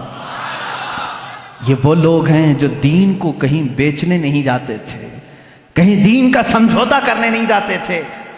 آج منافقین کی بہت لمبی ایک جماعت تیار ہو رہی ہے، حکومتوں کا تیور دیکھ کر کے جو بدل جاتے ہیں یہ منافق، ان سے اپنے دامن کو بچائے رکھو۔ جنہوں نے ہماری مسجدیں بیچ دیں، جنہوں نے ہمارے عبادت گاہیں بیچ دیں چند سکوں پر، چند ٹکوں پر، یہ وہ لوگ ہیں جو آخرت کا سودا کر چکے ہیں دنیا کے بدلے۔ میرے عزیزوں، صرف نام مسلمان رکھ لینا کافی نہیں ہے، مسلمان وہ ہے جو اپنا سب کچھ اللہ اور اس کے رسول کے لیے بیچ دیتا ہے، اپنی جان تک وہ قربان کرتا ہے۔ صحابہ کی باتیں آج مجھے کہنا اس لیے بھی ضروری تھا کہ اگر ہم ان کے تذکرے نہ سنائیں تو کیا پہاڑی چوہوں کے واقعات سناؤں آپ کے سامنے، بھیڑ بکریوں کے واقعات سناؤں، لومڑی کتے کے واقعات سناؤں، جو آج بہت سارے سیلیبس کی کتابوں میں بھرے ہوئے ہیں؟ اپنے بچوں کو اگر واقعات سناؤ تو بلال حبشی کے سناؤ کہ یہ کبھی نہ ڈرے۔ اگر اپنے بچوں کو سناؤ واقعات تو حضرت خبیب کے واقعات سناؤ، حضرت سلمان فارسی رضی اللہ تعالیٰ عنہ کے سناؤ کہ جنہوں نے پوری زندگی تلاش رسول میں ختم کر دی تھی۔ جانتے ہیں یہ 3 بار بکے ہیں۔ حضرت سلمان فارسی پہلے مجوسی باپ کے بیٹے تھے، آگ کی پوجا کرتا تھا ان کا باپ، وہ عیسائیوں کو دیکھ کر کے ان کو اچھا لگا، عیسائی بن گئے۔ ملک شام میں عیسائی بن کر رہے، پوری تعلیم حاصل کی، لیکن وہ اچھے عیسائیوں کے شاگرد تھے، ایمان والے۔ ہر عیسائی ان سے کہتا تھا اے سلمان، وہ آخری رسول کے آنے کا وقت قریب ہے، اگر تیری زندگی میں آ جائے تو ان پر ایمان لانا۔ حضرت سلمان فارسی اس انتظار میں سالوں گزار گئے، ملک شام کے کئی علاقوں میں، پھر عراق میں رہے۔ پھر اس کے بعد عرب سے ایک قافلہ آیا تھا تجارت کا، ان سے پوچھے عرب میں کوئی ایسی زمین ہے جہاں جھنڈ کے جھنڈ کھجوروں کے درخت ہیں؟ اس نے کہا ہاں یہ یثرب ہے۔ حضرت سلمان نے کہا کیا تم مجھے وہاں لے جا سکتے ہو؟ اس لیے کہ میں نے اپنی کتابوں میں پڑھا ہے آخری رسول اسی زمین میں آنے والا ہے۔ وہ لے کر کے آیا عرب، لیکن یہاں لا کر کے ایک یہودی کے ہاتھ میں بیچ دیا، آزاد آدمی کو لا کر بیچ دیا۔ مدینے کا ایک یہودی وہ غلام بنا کر کے رکھا، یہاں تک کہ رسول کریم صلی اللہ تعالیٰ علیہ وسلم کے آنے کی جس وقت خبر ہوئی مدینے میں، حضرت سلمان فارسی درخت کے اوپر بیٹھے ہوئے تھے کھجور کے، اور کھجور کا درخت کافی لمبا ہوتا ہے، کھجوروں کی صفائی کر رہے تھے۔ ان کا آقا اور اس کا بھتیجا دونوں نیچے بات کر رہے تھے، ارے سنا ہے مدینے میں محمد صلی اللہ علیہ وسلم آئے ہیں جو یہ کہتے ہیں میں اللہ کا آخری رسول ہوں۔ وہ دونوں بات کر رہے تھے، اتنا سن کر کے وہ وہیں سے اچھل کر آ گئے، نیچے آ گئے۔ کیا کہا تم نے؟ ان کے مالک نے ان کو کہا تو غلام ہے، ہمارے آقاؤں کی بات میں کیا سننے آیا ہے، تو اپنے کام پر لگ۔ ان کو نہیں بتایا۔ حضرت سلمان فارسی کو اسی دن سے بے قراری لگ گئی۔ حضور اکرم صلی اللہ تعالیٰ علیہ وسلم جب مدینے میں آئے، یہ تو تورات اور انجیل پڑھے ہوئے تھے حضرت سلمان، ان کو علامتیں بھی معلوم تھی، آخری رسول کی علامتیں کیا ہے۔ آئے مدینہ طیبہ میں حضور صلی اللہ تعالیٰ علیہ وسلم کو، اب دیکھیں ان کے پاس 3 علامتیں تھیں، وہ ڈھونڈنے کے لیے آئے، پہلے ابھی ایمان لائے نہیں تھے۔ ایک دن کھجوریں لے کر کے آئے، حضور سے کہا یہ صدقے کی کھجوریں لے لیں۔ حضور نے لیا اور سب کو بانٹ دیا، ایک بھی نہیں کھایا۔ حضرت سلمان نے مسکرایا، انجیل میں لکھا ہے وہ رسول صدقہ کبھی نہیں کھائے۔ دوسرے دن کھجوریں لے کر کے گئے اور کہا یا رسول، یہ حضور صلی اللہ علیہ وسلم کے پاس کہ یہ ہدیہ ہے آپ لیں۔ حضور نے وہ بھی کھایا بھی اور سب کو بانٹا بھی۔ سلمان فارسی کہتے ہیں یہ بھی کتابوں میں لکھا ہے وہ آخری رسول ہدیہ قبول کرتے ہیں اور صدقہ قبول نہیں کرتے۔ تیسرے دن ایک اور علامت انہیں دیکھنی تھی۔ حضور صلی اللہ تعالیٰ علیہ وسلم کے جسم اقدس پر ایک چادر تھی، تہبند تھی، ایک جنازے میں شریک تھے حضور۔ یہ سلمان فارسی تیسرے دن ایک اور نشانی دیکھنے کے لیے کبھی آگے آتے تھے، کبھی پیچھے ادھر ادھر آتے تھے۔ جنازے سے جب فارغ ہوئے، وہ جس نشانی کو ڈھونڈنے آئے تھے حضور صلی اللہ تعالیٰ علیہ وسلم نے خود ان کو بتایا، اے سلمان 2 دن تو نے دیکھ لیا، آج تیسرے دن جو دیکھنے آئے ہو یہ عالم الغیب رسول تھے۔ تیسرے دن جو تم دیکھنے آئے ہو، اپنی چادر ہٹائی، اپنے کندھوں سے چادر ہٹائی۔ میرے آقا صلی اللہ تعالیٰ علیہ وسلم کے دونوں کندھوں کے بیچ میں مہر نبوت تھی۔ ایک مہر نبوت انڈے کی شکل کی، اتنی تیز روشنی اس میں سے ہوتی تھی کہ لوگ دیکھنے والے دیکھتے رہ جاتے، وہ خاتم النبیین کی مہر تھی۔ حضرت سلمان نے کتاب میں وہ بھی پڑھا تھا کہ وہ آخری رسول کے دونوں شانوں کے بیچ میں مہر ہوگی ختم نبوت کی۔ حضور صلی اللہ علیہ وسلم نے چادر ہٹائی اور کہا اے سلمان تم یہی دیکھنے کے لیے آئے تھے؟ حضرت سلمان فارسی نے کہا ہاں میں تو ایک دیکھنے کے لیے آیا تھا، آپ نے 2 دکھائے ہیں۔ کہا کیا؟ کہا میں تو صرف ختم نبوت دیکھنے آیا تھا اور آپ نے اپنا علم غیب بھی بتایا ہے۔ کلمہ طیبہ پڑھا، اسلام میں داخل ہوئے۔ صحابہ اکرام اپنی زندگی پوری تلاش میں رہے ہیں اور اس مہتاب رسالت کو اور آفتاب نبوت کو ذرہ برابر کھونا نہیں چاہتے تھے۔ کسی حالت میں وہ حضور صلی اللہ علیہ وسلم کی محبت کو کسی کے ہاتھ بیچنا نہیں چاہتے تھے۔ حضرت سعد رضی اللہ تعالیٰ عنہ جنگ خندق میں گئے ہیں زرہ پہن کر کے، زرہ لوہے کا لباس ہوتا تھا اور اتنا لباس کہ اس سے جسم پر آنے والے تیر نہ لگیں حضرت سعد، لیکن ان کا زرہ کا لباس چھوٹا پڑ گیا، ہاتھ کھلے رہ گئے۔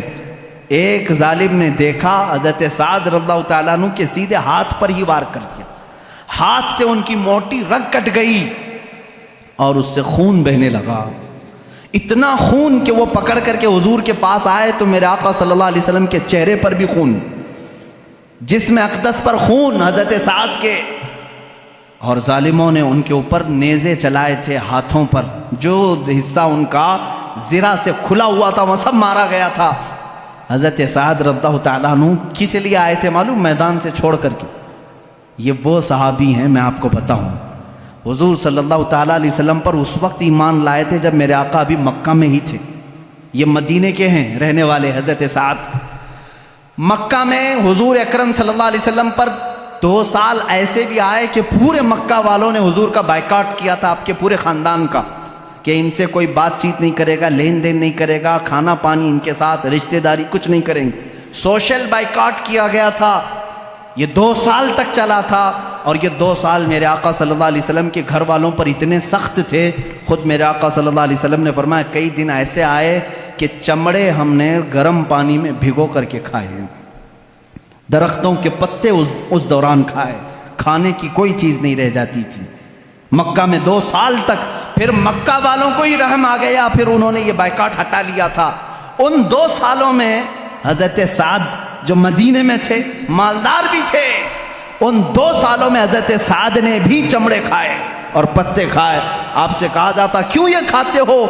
کہتے کہ محمد عربی صلی اللہ تعالیٰ علیہ وسلم محصور ہیں، ان کا محاصرہ کیے، بائیکاٹ کیے گئے ہیں، جب ان کے ہاں کوئی نرم غذا نہیں پہنچتی تو کیا مجال ہے سعد اپنے حلق میں کوئی نرم غذا گزارے؟ یہ وہ صحابی تھے جب جنگ خندق کے موقع پر ان کی رگ کاٹی گئی تو دوڑ کر کے حضور کے پاس آئے، کہا یا رسول اللہ صلی اللہ علیہ وسلم میری زندگی کا صرف ایک ہی مقصد تھا، قریش آپ کا جو خاندان ہے، قریش خاندان جتنی تکلیفیں آپ کو دیے ہیں میں نے طے کر لیا تھا، ہر ایک سے چن چن کے میں بدلہ لوں گا، مقابلہ کروں گا۔ یا رسول اللہ میں صرف یہ چاہتا ہوں اگر اب اس کے بعد بھی جنگیں ہونے باقی ہیں، جنگ خندق کے بعد قریش سے اور بھی جنگیں ہونا باقی ہے، تو صرف اتنی دعا کر دیں کہ میری زندگی اور طویل ہو جائے تاکہ میں آپ کے ان دشمنوں کا مقابلہ کروں۔ اور یا رسول اللہ صلی اللہ علیہ وسلم اگر اس کے بعد قریش سے کوئی جنگ ہونا باقی نہیں ہے تو زخم اتنے ہو چکے ہیں، میرے آقا میری شہادت کی دعا کرتے۔ اتنی دعا کے لیے لوٹ آئے اور خون پورا حضور صلی اللہ علیہ وسلم کی جسم ناز پر تھا۔ حضور اکرم صلی اللہ تعالیٰ علیہ وسلم کو اس جنگ سے لوٹنے کے وقت جانتے ہیں، جبرائیل امین آئے، بیچ راستے میں کہتے ہیں یا رسول اللہ صلی اللہ علیہ وسلم رب تعالیٰ کا حکم ہے کہ یہیں سے آپ دوسرے جہاد کے لیے نکل پڑیں۔ جہاد میرے عزیزوں کوئی میدان کا کھیل نہیں ہے کہ تھوڑی ادھر ادھر کبڈی کھیلی اور پسینہ بہہ گیا، یہ جان ہتھیلی پر لے کر دشمنوں کے سامنے کھڑے رہتے، نہ جانے کب ہماری گردن کندھوں سے الگ ہو جائے۔ ان میدانوں میں یہ شہسوار بغیر کسی خوف کے جاتے تھے، نکلے ہیں ایک جہاد سے جس میں سخت ترین صحابہ زخمی بھی ہیں۔ بیچ راستے میں جبرائیل امین نے جب یہ پیغام پہنچایا، حضور اکرم صلی اللہ تعالیٰ علیہ وسلم نے کہا اے جبرائیل ابھی ایک جہاد سے نکلے، مدینے پہنچے بھی نہیں، گھروں کو گئے بھی نہیں، یہ اگر اپنے زخموں کو ٹھیک کر لیتے بعد میں چلتے۔ جبرائیل امین نے کہا یا رسول اللہ صلی اللہ علیہ وسلم اللہ کی مرضی یہ ہے کہ یہیں سے آپ چلے، میرا مولا بھی ان صحابہ اکرام کے ایمان کو اس طرح امتحانات سے گزارا ہے۔ اللہ کے رسول صلی اللہ علیہ وسلم نے فرمایا میں اپنے صحابہ سے پوچھ لوں، ظاہر سی بات ہے جہاد میں چلنے والے یہ صحابہ ہیں، آج ہمارے ساتھ کون کھڑا رہتا ہے کون نہیں کھڑا ہوتا یہ وقت بتاتا ہے۔ میرے آقا صلی اللہ تعالیٰ علیہ وسلم نے مڑ کر کے صحابہ سے کہا اے میرے نوجوانوں جبرائیل امین آئے تھے، انہوں نے کہا ہے یہیں سے ایک دوسرے جہاد کے لیے چلنا ہے، کیا ہے تمہارا مشورہ؟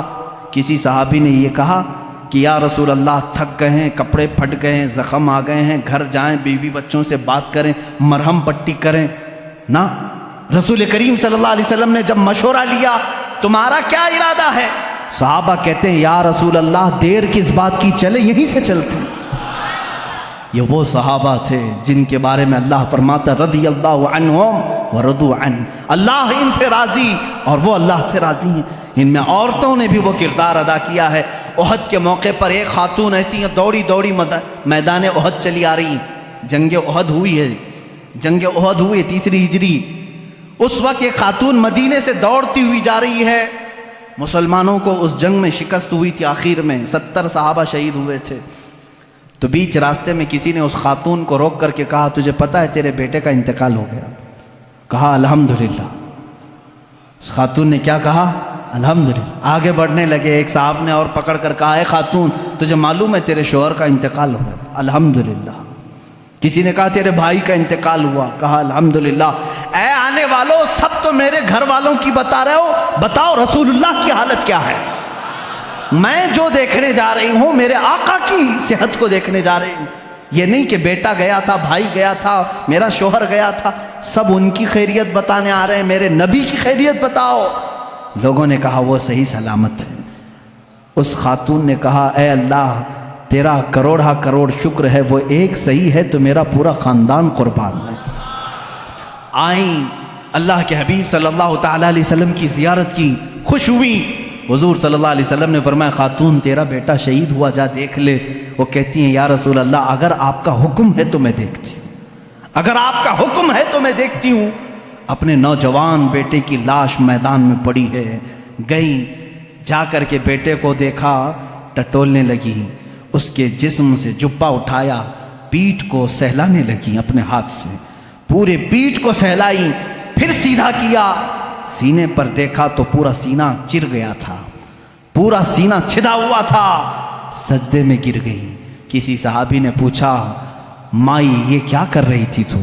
کہتی ہیں جب میرا بیٹا میرے آقا کے ساتھ نکل رہا تھا تو میں نے اسے وصیت کی تھی، بیٹا جنگ کا ماحول ہے، سخت ہو سکتا ہے، لیکن یاد رکھنا اگر تو پیٹھ پھیر کر بھاگتا ہوا مارا گیا، میدان جہاد چھوڑ کر کے جاتا ہوا اگر مارا گیا، میں اپنا دودھ معاف نہیں کروں گی، میں اپنا دودھ معاف نہیں کروں گی۔ اس وقت تک تیرے قدم جمے رہنا چاہیے جب تک تیرے نبی پر کوئی آنچ نہ آئے، جب تک تیرے نبی کی حفاظت ہوتی رہے۔ میں نے یہ وصیت کی تھی، لیکن اللہ کا شکر ہے میں نے سب سے پہلے آ کر میرے بیٹے کی پیٹھ کو ہی دیکھا۔ اللہ کا شکر ہے میرے بیٹے کی پیٹھ پر ایک بھی تیر نہیں ہے، جتنا بھی یہ کھایا ہے سب سینے پر کھایا ہے۔ یہ وہ خواتین تھیں جنہوں نے بچے پیدا کیے تھے رسول اللہ کے دین کے لیے۔ آج مائیں بچوں کے پاؤں کی بیڑیاں بن جاتی ہیں، روکتی کہاں جا رہا ہے بچہ؟ اگر تھوڑا سدھرنے کی بات بھی کرے، ارے چھوڑو مولانا لوگوں کی صحبت میں، کہاں کیا مولوی بننے جا رہا ہے؟ داڑھی چہرے پر تیرے کب سے آنے لگ گئی؟ کیا مولانا لوگوں کے ساتھ بہت زیادہ بیٹھ رہا ہے؟ یہ خواتین کا آج دور ہے۔ کیوں؟ یہ وہ مدینے کی خواتین نہیں ہیں، یہ تو 24 گھنٹوں میں سے 18 گھنٹے سیریل دیکھنے والی ہیں۔ یہ وہ ہیں جو فلموں کی دل دادا ہیں، ان کی نظروں میں آئیڈیل کوئی اور ہے۔ لیکن اے نوجوانوں، اگر میری باتیں خواتین سنتی بھی ہیں، ان سے بھی میں کہوں گا اگر ذرا برابر بھی ایمان ہے تو اپنے گھروں میں حسنین جیسے بچے پیدا کرو، ان کی تربیت حسن و حسین جیسی ہو، اس لیے کہ پھر تمہیں فاطمہ زہرا کے ساتھ جنت میں جانے کا شرف بھی ملے گا۔ قیامت کے دن جو خواتین سیدہ کائنات کے ساتھ جائیں گی تمہارا بھی نام شامل ہوگا۔ صحابہ کی سیرت یہ ناتمام ہے میرے عزیزوں، جتنی بھی باتیں میں سناؤں ان کی قربانیاں ایسی ہیں کہ رسول کریم صلی اللہ تعالیٰ علیہ وسلم کے لیے ان کی محبت ایسی۔ ایک واقعہ میرا دل دہلا دیتا ہے۔ ایک خاتون، میں نے کہا تھا ابھی، 1.5 سال کے بچے کو لے کر کے آئی تھی اور حضور کے پاس پیش کرتی ہیں، کہتی ہیں یا رسول اللہ اسے بھی لے کر کے جائیں۔ آقا نے پوچھا اس کا کیا کریں؟ کہتی ہیں اپنے مجاہدین صحابہ کے ہاتھ میں دے دیں، جب دشمنوں کی طرف سے تیر آئے گا تو میرے بچے کو ڈھال تو بنایا جا سکے، میرے گھر میں اس بچے کے علاوہ کوئی نہیں ہے۔ یوں ہی ان کو اللہ نے نہیں کہا رضی اللہ عنہم ورضوا عنہ۔ بدر کے میدان میں میرے آقا جا رہے ہیں، مدینے کے ایک گھر میں جھگڑے کی آواز آ رہی ہے۔ کس کے جھگڑے کی؟ باپ بیٹا جھگڑا کر رہے ہیں۔ کان لگا کر کے لوگوں نے سنا کس بات پر جھگڑا ہو رہا ہے۔ باپ کہتا ہے جنگ بدر میں میں جاؤں گا، بیٹا کہتا ہے میں جاؤں گا۔ گھر میں 2 میں سے کسی ایک کو رہنا ضروری تھا۔ رات کے وقت دونوں باپ بیٹوں نے قرآن اندازی کی، چٹھی ڈالیں گے، جس کے نام کی چٹھی نکلے گی وہ جائے گا۔ دونوں نے قرآن نکالا۔ باپ بوڑھے تھے، بیٹے جوان تھے۔ جوان کہتا ہے کہ نہیں میں جاؤں گا، بوڑھے جو تھے وہ کہتے ہیں نہیں میری تو عمر ہو گئی، مجھے جانے دے، شہادت مجھے حاصل کرنے تھے۔ دونوں کے درمیان جب یہ بات ہونے لگی تو حضور صلی اللہ تعالیٰ علیہ وسلم کو بھی اس کی خبر ہوئی، چٹھی نکالی گئی، قرآن ڈالو، ڈالا گیا تو بیٹے کا نام ہے، وہ خوش ہو گئے۔ دوسری بار اس باپ نے کہا نہیں دوسرا اور ایک بار ڈالو، پھر ڈالا گیا، پھر بیٹے کا ہی نام نکلا۔ حضور سے پوچھا گیا چٹھی میں نام ایک بار، پھر تیسری بار ڈالا گیا تو باپ کا ہے۔ انہوں نے کہا اب تو مجھے جانا ہی ہے۔ حضور کے پاس فیصلہ آیا، حضور نے فرمایا آپ کی عمر زیادہ ہے، آپ گھر سنبھالو، بیٹے کو جانے دو۔ تھاڑے مار کر رونے لگے، تھاڑے مار کر رونے لگے اور اپنے گھر آئے۔ کہا اپنے بیٹے سے ہائے میرا بڑھاپا مجھے صحبت رسول سے چھین لیا، کاش میں بوڑھا نہ ہوتا تو آج شاید میں جاتا۔ وہ صحابہ تھے جنہوں نے جانثاریاں پیش کی ہیں۔ ناموس رسالت کی آج بات آتی ہے تو لوگ آئیں کائیں کرتے ہیں، اسی نبی کے نام کی آج بات آتی ہے تو لوگ بغلیں جھانکتے ہیں۔ آج یاد رکھو مسلمانوں، تمہاری اگر عزت باقی ہے تو اس نام رسول سے باقی ہے۔ اگر تم نے ناموس رسالت پر پہرا دینا چھوڑ دیا، دیکھ لینا تمہارے ساتھ وہ حشر ہوگا کہ تمہارے جسموں کے چھیٹڑے اچھالے جائیں گے، تمہارے گھروں کی ماں اور بہنوں کو بازار میں لا کر کے یہ بیچ دیں گے، اس لیے کہ اس امت کے ساتھ وہی حشر ہوگا جو اپنے نبی کی عزت کے لیے پہرا نہیں دے سکتی۔ یاد رکھنا، میں کہتا ہوں میرے ہر بچے کو یہ عہد کر لینا چاہیے میری جان بعد میں، عزت رسول پہلے مقام پر ہے، میرے نبی کی ذات پہلے مقام پر ہے۔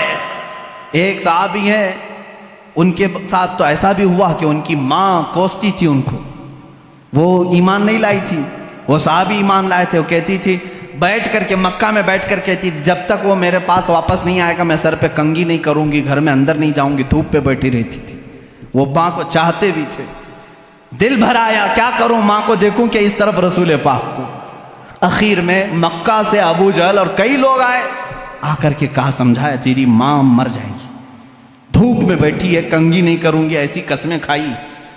اس صحابی نے کہا میں ماں کو بہت چاہتا ہوں، بہت عزت دیتا ہوں، لیکن جاؤ اس سے کہہ دو اپنے سر میں کنگھی بھی کرے اور چھاؤں میں بیٹھ جائے، اس لیے کہ اس کی قسم ٹوٹ جائے گی مگر مجھ سے دامن رسول نہیں ٹوٹے گا، نہیں چھوٹے گا.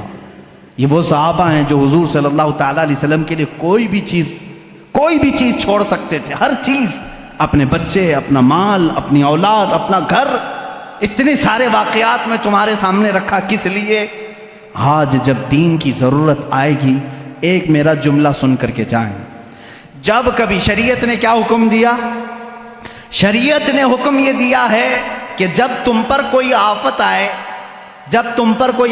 تمہاری جان پر، جیسے بیماری آ گئی، بہت بڑی بیماری آ گئی، تو کیا کرتے ہیں ہمارے بزرگان دین؟ صدقہ دے دو. ہیں صدقہ دے کر اپنی جان بچاؤ.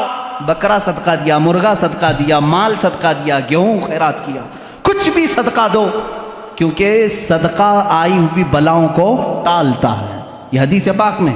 اب میری بات سنو، جب تمہاری جان پر کوئی آفت آئے تو صدقہ دے کر کے جان بچا لو، اور جب دین پر کوئی آفت آئے اپنی جان دے کر کے دین کی حفاظت کرو.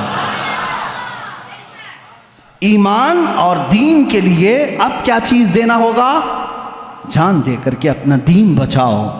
اور یہاں میں سمجھتا ہوں کوئی یزیدی نہیں بیٹھا ہے، سب حسینی ہیں، اور ہر حسینی یہ جانتا ہے جب اسلام پر کوئی بات آئے تو اپنا گھر بھی میدان میں لایا جاتا ہے، اپنی گردن بھی لائی جاتی ہے، اپنے 6 ماہ کا بچہ بھی لایا جاتا ہے، اپنی عورتیں بھی لائی جاتی ہیں. یہ نہیں دیکھا جاتا کہ میرے بعد میرے گھر کا کیا ہوگا، میری بیویوں کا کیا ہوگا، میری بہنوں کا کیا ہوگا، میرے بچوں کا کیا ہوگا، نہیں دیکھا جاتا. حسینی وہ ہے جو صرف یہ دیکھتا ہے اگر میری گردن جاتی ہے جائے، لیکن شریعت مصطفیٰ پر آنچ نہ آنے پائے. اسی لیے کہا ہے قتل حسین اصل میں مرگ یزید ہے، اسلام زندہ ہوتا ہے ہر کربلا کے بعد. تم جان کے کٹنے کے بعد کبھی فکر نہ کرنا. آج مجھے معلوم ہے میری یہ جو تقریریں ہیں لوگ سمجھتے ہیں، مجھے معلوم ہے کتنے ہماری تقریروں میں گرم ہوتے ہیں اور کتنے پسند کرتے ہیں اور کتنے کیا کیا کرتے ہیں، لیکن کچھ وہ بھی ہیں جن کو مروڑ بھی ہوتی ہے، جن کے دلوں میں پھپولے پھوٹتے بھی ہیں، کچھ کی آنکھوں میں بہت تیز گڑتا بھی ہوں. تکلیف ہے، وجہ مجھے بھی معلوم ہے اور آپ کو بھی معلوم ہے، لیکن یاد رکھو اگر ان ظالموں نے کبھی ایسا وقت میرے اوپر لایا، قید کر دیا، سولی پر چڑھایا، پھانسی بھی دے دی، میں بخوشی اس پھانسی کو چوم کر کے قبول کروں گا، اس لیے کہ اللہ میرے ساتھ ہے، رسول کریم صلی اللہ تعالیٰ علیہ وسلم کی شریعت میرے ساتھ ہے. صرف میرا یہی کہنا ہے اے اللہ موت آتی ہے تو ایمان پر آئے، لیکن ان ظالموں کے لیے ہمارا ایمان کہیں سودا نہ چلا جائے، کہیں بیچنے میں نہ آ جائے. ان کی باتوں پر عزیزان گرامی آج حالات ایسے ہیں، ان صحابہ کے معاشرے کو زندہ کرنے کی ضرورت ہے. وہ صحابہ اپنی جانیں کیسے قربان کیے. ایک جوان ہے، ایک جوان یہودی کا بیٹا ایک بار جلوہ رسول کو دیکھا فدا ہو گیا، باپ مارنے لگا، کہا دوبارہ جانا مت، کبھی جانا مت. نوجوان ہے، باپ نے کہا دوبارہ کبھی جانا نہیں محمد کو دیکھنے کے لیے، لیکن وہ حسرت کہاں سے جائے جو ایک بار جلوہ رسول کو دیکھ لے. جس کا دل بدلنا ہوتا ہے مولا بدل چکا ہوتا ہے. یہودی گھر میں ہے، باپ نے زنجیریں باندھ دی ہاتھ پر پیروں پر، ماں نے بھی سختی کی، دروازے بند رکھے جاتے. اس حال میں اس نوجوان کو بیماری پکڑ لی، گھر سے باپ بھی نہیں بھیجتا، ماں بھی نہیں بھیجتی، بیمار ہو گیا، زنجیریں کھولی، اکلوتا بیٹا تھا یہودی ماں باپ کا، لیکن کٹر دشمن رسول تھے، نہیں جانے دیتے تھے۔ نوجوان بیمار ہو گیا، بیمار کا علاج بھی کرایا گیا، حکیم آئے، طبیب آئے، لیکن بیماری بڑھتی ہی گئی، اس لیے کہ یہ وہ بیماری ہے جس کا علاج بھی نہیں ہے۔ اعلیٰ حضرت رضی اللہ تعالیٰ عنہ نے فرمایا ہے، جان ہے عشق مصطفیٰ روز فزوں کرے خدا، جس کو ہو درد کا مزہ ناز دوا اٹھائے کیوں، پھر کے گلی گلی تباہ ٹھوکریں سب کی کھائی کیوں، دل کو جو عقل دے خدا تیری گلی سے جائے کیوں۔ یہ وہ صحابہ کا درد تھا۔ اس نوجوان نے جب بیماری شدت پکڑ لی، ماں باپ کو رحم آ گیا، ترس آ گیا۔ اب وہ وقت بھی آیا، ایک بڑے حکیم نے آ کر کے مشورہ دیا، اس کی جان بلب ہے، اس کی جان نکلنے کا وقت ہے، یہ مر جائے گا، اب یہ زندہ رہنے کی اس کے اندر کوئی بھی صورت نظر نہیں آتی۔ ماں باپ سے کہا جو کھائے کھلا دو، جو پیے پلا دو۔ حکیم چلا گیا، ماں باپ رونے لگے، جوان بیٹا ہمارے سامنے چلا جائے گا۔ اس کے پاس آئے، پوچھنے لگے بیٹا اتنا بیمار ہو گیا، معاف کر دے، ہم نے تیرے ساتھ سختیاں کی تھی، لیکن تو خوش ہو جا، تو کیا چاہتا ہے، کیا کھانا چاہتا ہے، کیا پینا چاہتا ہے؟ اس نوجوان نے کہا ایک بار محمد عربی کا چہرہ دیکھنا چاہتا ہوں صلی اللہ تعالیٰ علیہ وسلم۔ وہ ایمان لایا ہوا نہیں ہے۔ اس باپ نے کہا اس کی تو حد ہو گئی، مرنے کے قریب آیا پھر بھی کہتا ہے اس کو دیکھوں گا۔ ماں نے روتے ہوئے کہا ایک بار تو بیٹے کی مان لو، کہہ دو محمد صلی اللہ علیہ وسلم کو دیکھنے کی اجازت دی جائے۔ وہ یہودی کہلا بھیجا ایک صحابی کے ذریعے کہ جاؤ محمد صلی اللہ علیہ وسلم سے کہہ دو میرا بیٹا بڑا بیمار ہے، ایک بار وہ میرے گھر آئیں، وہ دیکھنا چاہتا ہے مرنے سے پہلے۔ حضور صلی اللہ تعالیٰ علیہ وسلم، صبح کا وقت تھا، فجر کے بعد کا وقت تھا۔ حضور صلی اللہ علیہ وسلم سے جیسے ہی اس نے آ کر کے کہا، اپنے صحابہ سمیت کہے چلو ہم اس کو دیکھنے کے لیے نکلتے ہیں۔ اللہ کے نبی صلی اللہ تعالیٰ علیہ وسلم تشریف لائے اور اس یہودی کے گھر میں جب بستر کے قریب گئے، اللہ اس کی جان میں جان آ گئی۔ وہ جو بیمار، وہ جو کمزور، اپنے جسم کو حرکت نہیں دے سکتا تھا، اللہ کے نبی کو اپنے سرانے کے پاس دیکھ کر کے مسکرا پڑا، چہرے میں جان آ گئی اور حضور کو دیکھتا رہا۔ میرے آقا صلی اللہ علیہ وسلم نے فرمایا اتنی تاخیر کس بات کی، کیا اب بھی مجھے آخری رسول نہیں تسلیم کرو گے؟ اس نے کہا لا الہ الا اللہ محمد الرسول اللہ۔ میرے آقا صلی اللہ تعالیٰ علیہ وسلم نے اپنا دست مبارکہ اس کے چہرے پر رکھا تھا۔ میرے آقا کے جسم اقدس کی، دست اقدس کی ٹھنڈک پہنچی اور روح قفس عنصری سے پرواز کر گئی، وہ صحابیت کے مقام کو پہنچ گئے۔ جانتے ہیں کیسا صحابی کسے کہتے ہیں؟ جانتے ہیں صحابی کسے کہتے ہیں؟ اللہ کے نبی نے فرمایا اگر میرا ایک صحابی جو کے دانے کے برابر بھی خیرات کرے اور میری امت احد پہاڑ کے برابر سونا خیرات کرے، تب بھی جو کے دانے کے خیرات کے برابر نہیں ہو سکتی۔ صحابی کے مقام کو پوری امت نہیں پہنچ سکتی۔ ارے چلو پیر پیرا میر میرا شیخ عبد القادر جیلانی سے پوچھیں، سرکار غوث اعظم سے پوچھیں، آپ بتائیں صحابی کا مقام بڑا ہے یا غوث کا مقام بڑا ہے؟ ہم تو غوث کہتے ہیں نا شیخ عبد القادر جیلانی کو۔ غوث پاک نے کیا کہا؟ ارے تو غوث اور صحابی کے مقام کی بات کرتا ہے، سن صحابی کا مقام کیا ہے۔ وہ صحابی جو رسول اللہ کے ساتھ گھوڑے پر بیٹھ کر کے جہاد میں جایا کرتے تھے، جس گھوڑے پر صحابی بیٹھتے تھے اس گھوڑے کے ٹاپ کے نیچے سے جو دھول اڑتی تھی وہاں تک بھی غوث کا مقام نہیں پہنچ سکتا، غوث کا مقام وہاں تک نہیں پہنچ سکتا۔ صحابی کے گھوڑے کے ٹاپ کے نیچے کی دھول تک اس صحابی کے مقام کو غوث نہیں پہنچ سکتا۔ اور غوث ہزاروں عبادتیں کر چکا ہے، ہزاروں ریاضتیں کر چکا ہے، لیکن آؤ اس جوان صحابی کے مقام کو تو دیکھو۔ صبح کے وقت میرے آقا تشریف لائے ہیں اور چند منٹوں کے بعد انتقال بھی ہو گیا ہے، اور صحابیت کا مقام اور حد یہ ہے کہ پوری زندگی میں ایک نماز پڑھنے کا بھی وقت نہیں آیا۔ فجر سے ظہر کے بیچ میں ایمان لائے، فجر سے ظہر کے بیچ میں ایمان لائے اور دنیا سے چلے بھی گئے، اور مقام کون سا حاصل کیا؟ صحابیت کا، غوث سے بھی بڑا مقام۔ یہ برکت تھی صرف جلوہ رسول کو دیکھنے کی، انہیں نہ دیکھا تو کس کام کی ہیں یہ آنکھیں کہ دیکھنے کی ہے ساری بہار آنکھوں میں۔ اگر رسول اللہ کو نہ دیکھا تو کس کام کی ہیں یہ آنکھیں؟ میرے عزیزوں، صحابہ کے معاشرے کو میں بتا رہا تھا، آج میں اپنی گفتگو کو یہیں پر سمیٹتا ہوں اور سب کو جا کر کے یہ دعوت فکر دیتا ہوں۔ اگر جذبہ پیدا کرنا ہو تو آپ کو فلمی ہیرو اور دنیاوی کیریکٹر کو نہیں، آج میں اپنے نوجوانوں کو دیکھ کر کے کبھی کبھار سہم جاتا ہوں، تمہارے بال کس کی علامت ہیں؟ تمہارے کپڑے کس کی علامت ہیں؟ تم اپنے لباس کو پھاڑ کر کے پہن رہے ہو اس لیے کہ فلاں فلم میں کسی ہیرو نے کپڑے پھاڑ کر کے پہنے تھے۔ تم اپنے لباس کو دیکھو ذرا، اور تم اپنے بالوں کو لہراتے ہو کسی ہیرو کے سٹائل میں۔ تم غلام ان کے نہیں ہو، تم غلامی میں بندھے ہو رسول اللہ کی۔ تم کبھی یہ جا کر کے کیوں نہیں پوچھتے میرے آقا صلی اللہ علیہ وسلم کا لباس کیا تھا؟ چلو وہ اگر لباس نہ ملے تو کم سے کم یہ تو پوچھتے میرے نبی کو کون سی شکل پسند تھی، کون سی غذا پسند تھی۔ یہ وہ صحابہ تھے جو حضور کے ہر غذا کو چن چن کر کے پسند کر کے کھایا کرتے تھے۔ حضرت عثمان رضی اللہ تعالیٰ عنہ، حضرت ابو بکر، یہ وہ صحابہ ہیں۔ دسترخوان پر ایک بار کدو آیا، لوکی شریف آئی، کسی نے کہا مجھے یہ پسند نہیں ہے، صحابی کھڑے ہوئے اور تلوار نکالی، کہا واپس لے اپنے جملے کو نہیں تو قتل کر دوں گا۔ کہا کیوں؟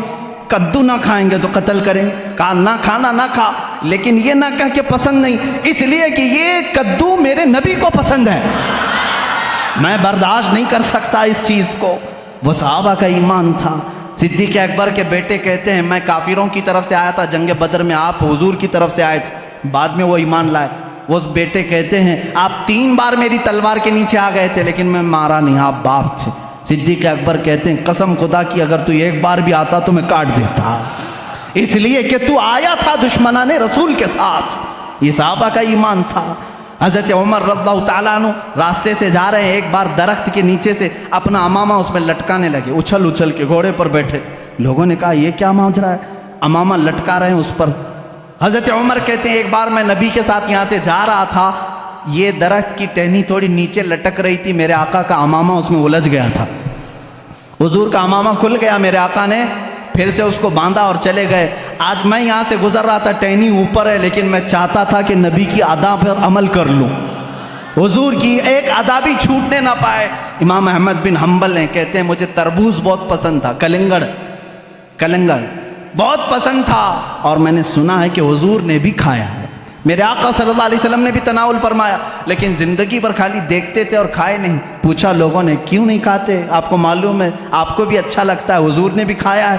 کہتے میں انتظار میں ہوں، حدیث ڈھونڈ رہا ہوں، ابھی تک حدیث نہیں ملی حضور نے اس کے کتنے ٹکڑے کر کے کھائے تھے۔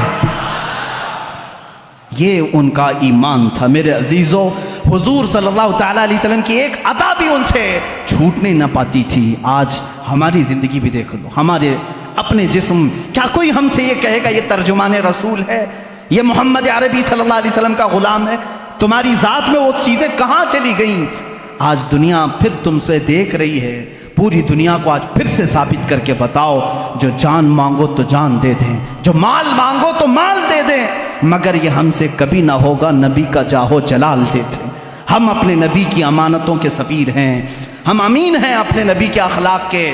اپنے بچوں کو سکھاؤ، کہانیاں وہ نہیں، میرے نبی کی محبت کی کہانیاں سناؤ۔ رسول اللہ سے صحابہ جو ٹوٹ کر کے چاہتے تھے، محبت کرتے تھے، وہ واقعات سناؤ، پھر دیکھنا تمہارا بیٹا کبھی بزدل نہیں پیدا ہوگا، کبھی بزدل نہیں ہوگا۔ آج ہمارے معاشروں سے شعر غائب ہو گئے، صرف ناموں کے شعر رہ گئے ہیں، اس لیے کہ تربیت ان کی صحابہ کے گھروں کی طرح نہیں ہوتی۔ وہ بدر کے میدان کے وہ 2 شہزادے کہاں ہیں؟ معاذ اور معوذ، 13 سال کی عمر کے ہیں، 13 سال کی عمر کے ہیں، اور کیا کیا انہوں نے؟ 2 چھوٹے نوجوانوں نے، اوروں نے اگر جہل کو مارا، ان بچوں نے ابو جہل کو مارا، ابو جہل کو مارا۔ اس میں سے ایک شہزادے ہیں معاذ، انہوں نے قتل کیا تھا ابو جہل کو، تاریخ میں رقم ہوگا۔ ایک کسان صحابی کے بیٹے تھے یہ 2، 13 سال کی عمر کے، دونوں بھائی ہیں، دونوں نے گرا کر کے مارا سردار قریش کو۔ ابو جہل کے آخری الفاظ کیا تھے معلوم ہے؟ وہ کہتا ہے مجھے غم ہے اس بات کا کہ مجھ جیسا سردار ایک کسان کے بچوں سے مارا جا رہا ہے، مجھے موت کا ڈر نہیں۔ لیکن اس صحابی کے درجے کو دیکھو، جذبے کو دیکھو۔ حضرت معاذ، ان کے کندھے پر ایک کافر نے تلوار مار دی، کندھا لٹک کر کے چمڑی سے لٹک گیا، مونڈھا کٹ گیا، بغل کی چمڑی سے لٹک گیا، لیکن اس شہزادے کا جوش ٹھنڈا نہیں، دوسرے ہاتھ میں تلوار لی، ہاتھ لٹک لٹک کے سامنے آتا تھا، بائیں ہاتھ سے میدان میں آتے تھے۔ 13 سال کا بچہ ہوتا کیا ہے؟ 13 سال کی عمر کا بچہ بائیں ہاتھ میں تلوار لے کر کے آ رہا ہے۔ صحابہ کہتے ہیں ایک منظر ہم نے یہ بھی دیکھا کہ اس 13 سالہ بچے نے بیچ میدان میں اپنا یہ ہاتھ اپنے پیر کے نیچے دبا کے کھینچ کے نکال دیا جو چمڑی سے لٹک رہا تھا، اور پکار کر کے کہا مجھے اس ہاتھ کی ضرورت نہیں جو اللہ کی رضا میں خلل اندازی کر رہا ہو۔ بار بار لٹک کر کے باہر آتا ہے۔ کبھی تم نے یہ سوچا کہ مجھ سے اور میرے رب سے کون سی چیزیں ہیں جو مجھے روک کر کے رکھی ہیں؟ کون سی وہ چیزیں ہیں جو خلل اندازی کر رہی ہیں مجھے رب کی عبادت کرنے سے؟ یہ انٹرنیٹ ہے، یہ گانے بجانے ہیں، کیا تمہیں روک نہیں رکھے مسجدوں سے؟ وہ بچے نے ہاتھ توڑ کے نکال دیا، لٹک رہا ہے، مجھے اللہ کی رضا حاصل کرنے میں خلل پیدا کر رہا ہے۔ تم نے اپنے کانوں سے گانے تک نہیں نکالے آج تک۔ آج میں سمجھتا ہوں اس محفل میں عہد کر کے جاؤ، یا رسول اللہ میں ٹوٹ کر کے آپ سے محبت کرتا ہوں، میں اس جماعت میں ہونا چاہتا ہوں قیامت کے دن جس جماعت کو میرا مولا یہ کہے یہ وہ امت کے غیور نوجوان ہیں جنہوں نے اپنے کانوں کو دنیا کے گانوں سے بچایا تھا، دنیا کے نغموں سے بچایا تھا۔ اے نوجوانوں، غلیظ گانے سننا چھوڑ دو، غلیظ باتیں سننا چھوڑ دو، غلیظ معاشرے میں بیٹھنا چھوڑ دو، زبان کو پاک کرو۔ کیا ہوگا اس کا اجر؟ قیامت کے دن ان کو مولا فرمائے گا یہ سب کو لاؤ، یہ صرف نعت رسول سنتے تھے، قرآن سنتے تھے، ان کو لاؤ یہ گانے نہیں سنتے تھے۔ اللہ فرمائے گا اپنے نبی داؤد علیہ السلام کو کہا کہ ان کو سناؤ آپ اپنی زبان سے، ان کی زبان سے جو سنیں گے 100 سال تک سنیں گے۔ اللہ پوچھے گا اے بندو کیا خوش ہو گئے؟ وہ کہیں گے مولا اور سننا چاہتے ہیں۔ محشر کے دن پھر اللہ رب العزت جنت میں ان کو داخل کرنے کے بعد حوران جنت سے کہتا ہے اب تم اپنی آواز سے ان کو نغمے سناؤ۔ یہ اپنے کانوں کو گانوں سے بچاتے تھے، 100 سال تک حوریں سناتی رہیں گی۔ بعد میں مولا پوچھے گا اے بندے سیراب ہو گئے، خوش ہو گئے؟ اپنے کانوں کو تم نے دنیا میں بچایا تھا، آج میری جنت کی حوروں نے تمہیں نغمے سنائے ہیں، خوش ہو گئے؟ وہ بندے کہیں گے کاش ہم بھی ان بندوں میں ہوں۔ مولا سے کہیں گے مولا اور بھی سنایا جاتا تو اچھا ہوتا۔ اب رب فرماتا ہے داؤد علیہ السلام سے 100 سال سنایا گیا، حوران جنت سے 100 سال سنایا گیا۔ اے فرشتوں حجابات ہٹاؤ، میں سناتا ہوں، یہ بندے سنیں گے۔ رب تبارک و تعالیٰ خود اپنی حمد سنائے گا اور یہ بندے سنیں گے، وہ لوگ سنیں گے جو عشق رسول کے نغمے آج کانوں سے دنیا میں سنتے تھے۔ غیور نوجوانوں، تمہارے لیے یہ دنیا کی خرافات نہیں بنی ہیں، تمہارے لیے شراب نہیں بنی، تمہارے لیے زنا کے اڈے نہیں، تمہارے لیے جوے کے پتے نہیں، تمہارے لیے لڑکیوں کے حسن و جمال کے دھوکے نہیں، بلکہ میں سمجھتا ہوں وہ حسن کیا تمہیں بہکا سکے گا دنیا کا جس کی آنکھوں میں جمال مصطفیٰ بسا ہو۔ آج بھی تم کھڑے ہو کر کے یہی اعلان کرو جو صحابہ کہتے تھے یا رسول اللہ جب تک بکے نہ تھے تو کوئی پوچھتا نہ تھا، جب تک بکے نہ تھے تو کوئی پوچھتا نہ تھا، تم نے خرید کر ہمیں انمول کر دیا ہے۔ ہم انمول ہیں اور رسول اللہ کے ہیں۔ ہم کس کے ہیں؟ اللہ کے رسول کے ہیں، اور ساری دنیا اللہ کے رسول کے لیے بنائی گئی ہے، ساری چیزیں میرے آقا کے لیے بنائی گئی ہے، تو ہم کس کے لیے ہیں؟ رسول کے لیے ہیں۔ اسی پر میں گفتگو ختم کرتا ہوں جو امام اہل سنت فاضل بریلوی نے ہمیں تعلیم دی ہے۔ زمین و زمان تمہارے لیے، چنین و چنا تمہارے لیے، مکین و مکان تمہارے لیے، بنے دو جہاں تمہارے لیے، دہن میں زباں تمہارے لیے، بدن میں ہے جاں تمہارے لیے۔ یا رسول اللہ ہم آئے یہاں تمہارے لیے، اٹھے بھی وہاں تمہارے لیے، خلیل و نجی مسیح و صفی سبھی سے کہیں نہ بنی۔ یا رسول اللہ یہ بے خبری کی خلق پھری کہاں سے کہاں تمہارے لیے، اشارے سے چاند چیر دیا، چھپے ہوئے خور کو پھیر دیا، گئے ہوئے دن کو عصر کیا، یہ تاب و تواں تمہارے لیے۔ اخیر میں امام اہل سنت یہ پیغام دیتے ہیں صبا وہ چلے کہ باغ پھلے، وہ پھول کھلے کہ دن ہوں بھلے، لوا کے تلے جھنڈا ہوگا میرے آقا کے ہاتھوں میں، لوا کے تلے ثنا میں کھلے ہم سب کی زباں یا رسول اللہ تمہارے لیے۔ وآخر دعوانا الحمدللہ رب العالمین۔